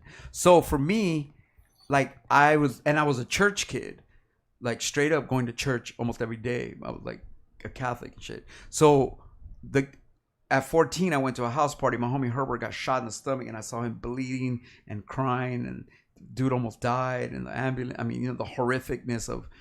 Not until my boy Memo died in my arms at age 20. That was the most horrific thing before I'd seen at 14. Yeah. And so I was very anti-gang. Yeah. So it wasn't necessarily about Kid Frost. It was about, or Lighter Shade of Brown, who were more party rap, right? Right. It was just the first wave. Kid Frost is the OG pioneer of Chicano hip hop and will always be. In fact, me and Kid Frost is always sending me beats, and we're like so close to making a song. Like Kid Frost. Damn, that would be epic. Oh, we're making a Kid Frost 2Mex song. He's a fucking man, bro. It took How's me. his health? Is his health? He's doing going good? through his things too, Yeah. from what I know. But that's the thing. Like, I didn't know Frost. I knew this is for the raza, and then that's all I knew. I didn't know he was like an OG fucking rapping over electro pop. Yeah, with Ice-T and shit. I wasn't that game. I had to learn that later of how OG Kid Frost was, nigga, with the fingerless gloves and fucking the pop locking, Heckle and Jekyll, and just a G. I didn't know that. I was a stupid kid that didn't know. Dude, I was so dumb that I didn't like Kid Frost. I didn't like gangster rap, and I actually said in a rhyme, serving whack MCs like Saphir served casual. Like a stupid ass. Wow. Not paying attention to I like Saphir a lot, but Yeah. not paying attention to how incredibly dope Casual was. Yeah. Casual is the rap god. Yeah. Every time I see Casual, he's the man, and I love him. I got love for Hyro. I fucking love all of them. They're the shit. Casual, every time I see him, I'm like, how stupid was I as a kid to have said that? You're the shit. I fucking, you know what I mean? So it's like, when you're a kid, you say stupid shit. Yeah. So I used to hear tapes of Souls of Mischief dissing Freestyle Fellowship. You know? Well, that we know that actually Micah- happened though. Micah- Like that battle you know, happened. Micah 9, you can't rhyme. You know, like I remember, I'll never forget that. Like, you know, I was like, what? You dissing my homie? You know, like it's just some young kid shit. So that was young kid shit. I didn't understand the first wave of Chicano hip hop because I wasn't a gangster. Even though I was from the streets, I was a church boy. And so I was not part of that, you know? And so, yeah, plus I just kind of like I said, I never had a lowrider. I never lived that life. I partied and I never drank alcohol. I didn't smoke weed till I was 22, you know, all kinds of shit, bro. So I was very churched and sheltered, you know? Yeah. And so that's why that's why. And as I grew to appreciate Frost and Latin fucking ALT and fucking, you know what I mean? All the Latin Alliance and all that shit, I grew to appreciate that. Mellow Mayonnaise, I fucking love Mellow Mayonnaise. Yeah. Low shit, I love all that shit. Fucking High C. I just did a podcast with the G Tony A. I fucking love High C. I was just telling him, That was a great show. Scandalous. I love playing that album, bro. Like I love all that shit. So yeah, I think at the time though, I was just 18, and I was a little hater, and that's just what it was. You know what I mean? I can apologize for it and move forward. You know what I mean? But I was definitely a little hater. Like DMT. fucking Frost blessed me, bro, with fucking we did a remember when we did the 2Mex versus Kid Frost show? Yeah, man, that was awesome. That was so epic. 2Mex versus Kid Frost, where me and him went round for 10 rounds. And let me tell you, shout out to Kid Frost. This motherfucker came to kill me. Yeah. I was like, I hadn't even thought. He had the gloves on. He had the break. He had Jekyll and fucking the singer. He brought his lady. You should have known. This motherfucking Kid Frost came to destroy my career like a real battle rapper. Yeah. And that really like opened my eyes because I had that night. I hadn't even thought of my set. I just had 20 songs on a laptop. And after the first song, I was like, oh, no, wait. he didn't sleep on it at all. This fool was training. I mean, the whole point He's of a that G. show, was that we're going to go back and forth. And then he's going to shut it down when this is full of raza. I mean, he did like a 12-minute version of that song. It was amazing, right? I mean, he did watching that night, it reminded me of some of his. That should have been a movie. Man. It reminded me of some of the hits that I forgot about. Right. Yeah, he had other ones. I forgot about Ain't No Sunshine. Yeah. He had this other one that was like the real. That was on the soundtrack too, right? To the James Edward Olmos movie. Oh, Ain't No Sunshine. Dude, Yeah, that one. That was that. And he had this other lowrider one that was dope. And so, this all goes back to the fact that when A Mexican Descent came out, we weren't even though the name's called Of Mexican Descent. My name is 2Mex. Danny's name was Cholo Lancinco. We're Mexican of Mexican descent, Mexican parents, first generation Mexicans here. We weren't accepted by Chicano rap. Right. So we did a couple car shows early in different cities, but our vibe, our wave of music just wasn't like connecting to the lowrider shit because me and Danny never sampled oldies at first. Right. We didn't sample. We purposely were like, don't sample oldies, don't sample Zap, and don't sample Parliament. Let's not be out in that box, Don't sample that shit. We respect it, but we were like, don't sample this shit. And so we didn't want to be in that box. So we didn't get accepted by, and we were down with Conejo, you know what I mean? And I have respect for Little Rob and Slow Pain and all these groups, bro. And Juvenile Style, fucking the Young Bucks, all that shit, bro. We Thump Records, all that shit. And I have a song on Thump Records. Do you? Yeah, that's dude. Crazy. I have a song. That's dope. Like on an old, it was like hip hop compilation. Like a Chicano hip hop compilation. It's on there, and it's called, I think we were called Soul Survivors. Yeah, we were trying to be extra hip hop survivors. Yeah, but we thought we had a deal. We were like, tight, we're on Thump. Yeah. Hey, there's a time. Hey, it might have added up though. I've never collected a penny on that. Hey, homie, there's a time where I wish I was on Thump. Yeah. Who didn't want to be on Thump with JV, the neighborhood queen? Yeah, Namek is on Thump now. Oh, that's dope. Yeah, that fits perfect, right? Shout out to when Namek. He said that, he was just on the show. Because he's on some West Coast funk shit. Some G-funk shit. That's Dude, dope. JV, the neighborhood queen. JV was so hot, bro. She was so fine. We should have her on the show. Man, how old do you think JV is now? I don't know, but give her my number. JV, the neighborhood queen. She was only like 4'1" in height. Them titties. I saw her at the. Oh my god. She was so gorgeous. Shout out to JV. She was so hot, dude. She was so hot though. Yeah. She might have been my first like. I had real a crush on her. Yeah, I had a crush on her. Oh, everybody had a crush. The same crush that I hold. But I swear she looked at me at a lowrider show, bro. She looked at you? I've never got to see her ever. I swear she did. JV, the neighborhood queen, the crush I had for her, I just passed it over to Snow the Product. Yo, somebody said, did Slow Pain pass away? What? Slow Pain. Did he? Did he pass away yesterday? Can you check that out? Yesterday? I'm not yesterday. knowing. Didn't Slow Pain just pass away? Wow. Oh, I'm not knowing. Man, I hope not. You know what? I did a car show with I did a car show with Kid Frost and Slow Pain. Yeah. And at the end of it, Funk Dubious was there too. And at the end of I was freestyling, right? Yeah. I was freestyling over the fucking, oh my God, Hyenas in the Desert Concubine beat. If you're really like an obscure rap fan and you know about the fucking Concubine beat, I'm about to bring that one back. Yeah. Anyway, I freestyled, and what I was saying in my freestyles was like, and later on tonight we got Slow Pain and Kid Frost and this and that.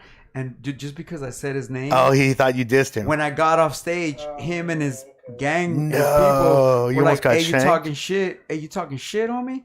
And And I was like, huh? I was like, what? And they're like, you talking shit? I was like, no. And I'm over here like a little nerd, like, nah, I was freestyling, bro. I said your name because I said that you were coming up next. I got respect for you, bro. Because even Funk Dubious was like trying to help us, like trying to have them not like come down on us. Dude, you know what? Did you just say something about Snow the Product? Oh, I said that reminded me of JV. Yeah, that was kind of the same. Yeah, the crush I had on JV, the neighborhood queen, I transferred it to Snow the Product. Nice. And you know what? Nice. I booked. You just went lateral, just a lateral pass. I booked Snow the Product for a show once, and I got to meet her and her family, and she was ever so nice and respectful.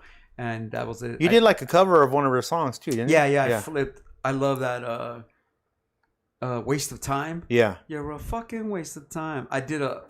If you look on my 2Mex.bandcamp, I did a lyric for lyric complete rebuttal. Like every part of her cadence, I flipped it and responded to her. Oh yeah, Slow Pain passed away. It said facts. Be Real mentioned it today. Dude, rest in peace to Slow Pain. Unfortunately, that's the only Slow Pain story I have. Is him trying to attack me and shit after a show. But all love and respect to Slow Pain, man. Respect the dead. We always respected all the artists. All the Chicano. The funny shit is that even though the Chicano rap scene, Brownside and all these, dude, fuck, I remember all of them, bro. I remember Brownside, Rhyme Poetic Mafia, Aslan Underground, Aztec Soul, and all the gangster rappers. We always had respect for them. You know what I mean? I always had respect for all Chicano rappers. You know what I mean? I just didn't like gangster rap when I was a kid because I was programmed as a Catholic. Right. And I used to go to church 5 to 6 days a week. So you can imagine if that's your vibe. And my homie got shot in the stomach, and I'm a little square kid. Yeah, you weren't trying to hear I wasn't trying to hear it because I was like I was just on some anti-gangster rap. Yeah. Little did I know I'd end up ball-headed and trapping. You know what I mean? But, it is what it is. God damn it. God damn it, the game got me. Yo, we've done 2 hours. I think we're good. Oh yeah. Dude, like I said, that's why it's gonna be good when I'm here by myself, because I'll just ramble. But that's anyway, great. Hey, I want to thank everybody in the chat room. Yes. I can't believe that we even got 100 comments. We literally did this to see if we can get 10 people to check this out. So it means the world to me. I will be back tomorrow. These dudes are gonna be gone, so I'm gonna be a little nervous. But I'm going to figure it out. I'm going to call them, and we're going to turn this shit on tomorrow. Yep. And every day, like tomorrow, tomorrow's Saturday, right? Tomorrow's Saturday. Fuck it, I'll do one. I really the hottest day of the year, apparently. It's going to be tomorrow. Well, I really wanted to only do them in the week. Yeah. But I'll do one tomorrow. Yeah. I'll do one tomorrow, and then I'll pick up from there for... Because it's like Monday. A soft opening. Yeah. Yeah. But look how impressive everything looks. I'm so proud. It looks so dope. So fuck it, we're out of here. People are saying thank you. Thank you, guys. Thank you, man. Thank you. It's so dope. I look forward to like I said, really opening up about myself besides being like the artist or whatever. Just want to open myself up to you as a person that's very humble and happy and blessed that you pay attention.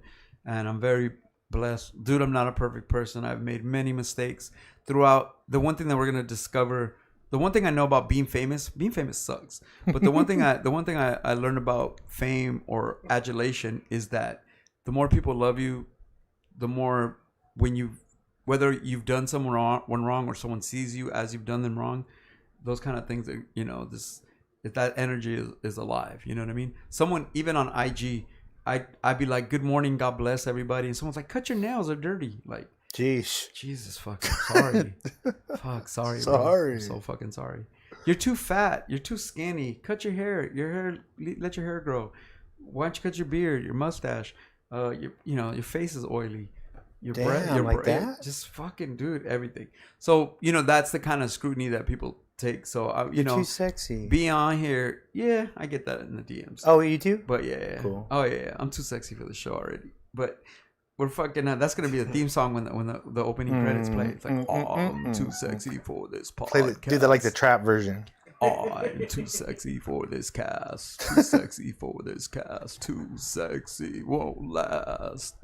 I'm too sexy for my Twitch. Too sexy for my Twitch. Too sexy for you, bitch. So I could do that shit. That's remix, bro. I'm telling you, bro. I'm 2Mex. Take that.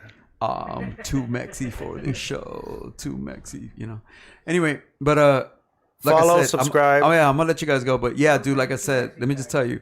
This show will be about my personal experiences as a human, and if there's anything I can do, whether it's whether it's me trying to expose my music to a wider audience and trying to show you, because the one thing I do love is my music. I'm proud of my music. My music is a shit. I stand by it. After I die, my music's gonna live on way past me. My music will live on way, way beyond me, and I know that. I feel like honestly my time is near, so I'm just appreciating the shit. But anyway, my point is, you will be hearing a lot about me personally and what my personal life's about, and hopefully I could, whether through the music or through talking to you, we can if I can help in any way, brighten your day or get you through work or get you through some little period of time like I need when I'm in dialysis or when I'm bored and I want to listen to shows about wrestling or the Lakers or whatever. Other than X video. Anyway, we're out of here. Subscribe. Do me a favor and share if you can. And fuck, dude, you people here today are will always be forever known as the seed to kick off the shit. And hopefully one day, a year or two from now, I'll have 30,000, 40,000. And you can say you were there on that and first show. You were the first show, and you guys were the first people to help. So thank you very much. We're out of here. Have a wonderful night. Fucking Lakers lost. And let's get high. The fucking Lakers lost. See you guys.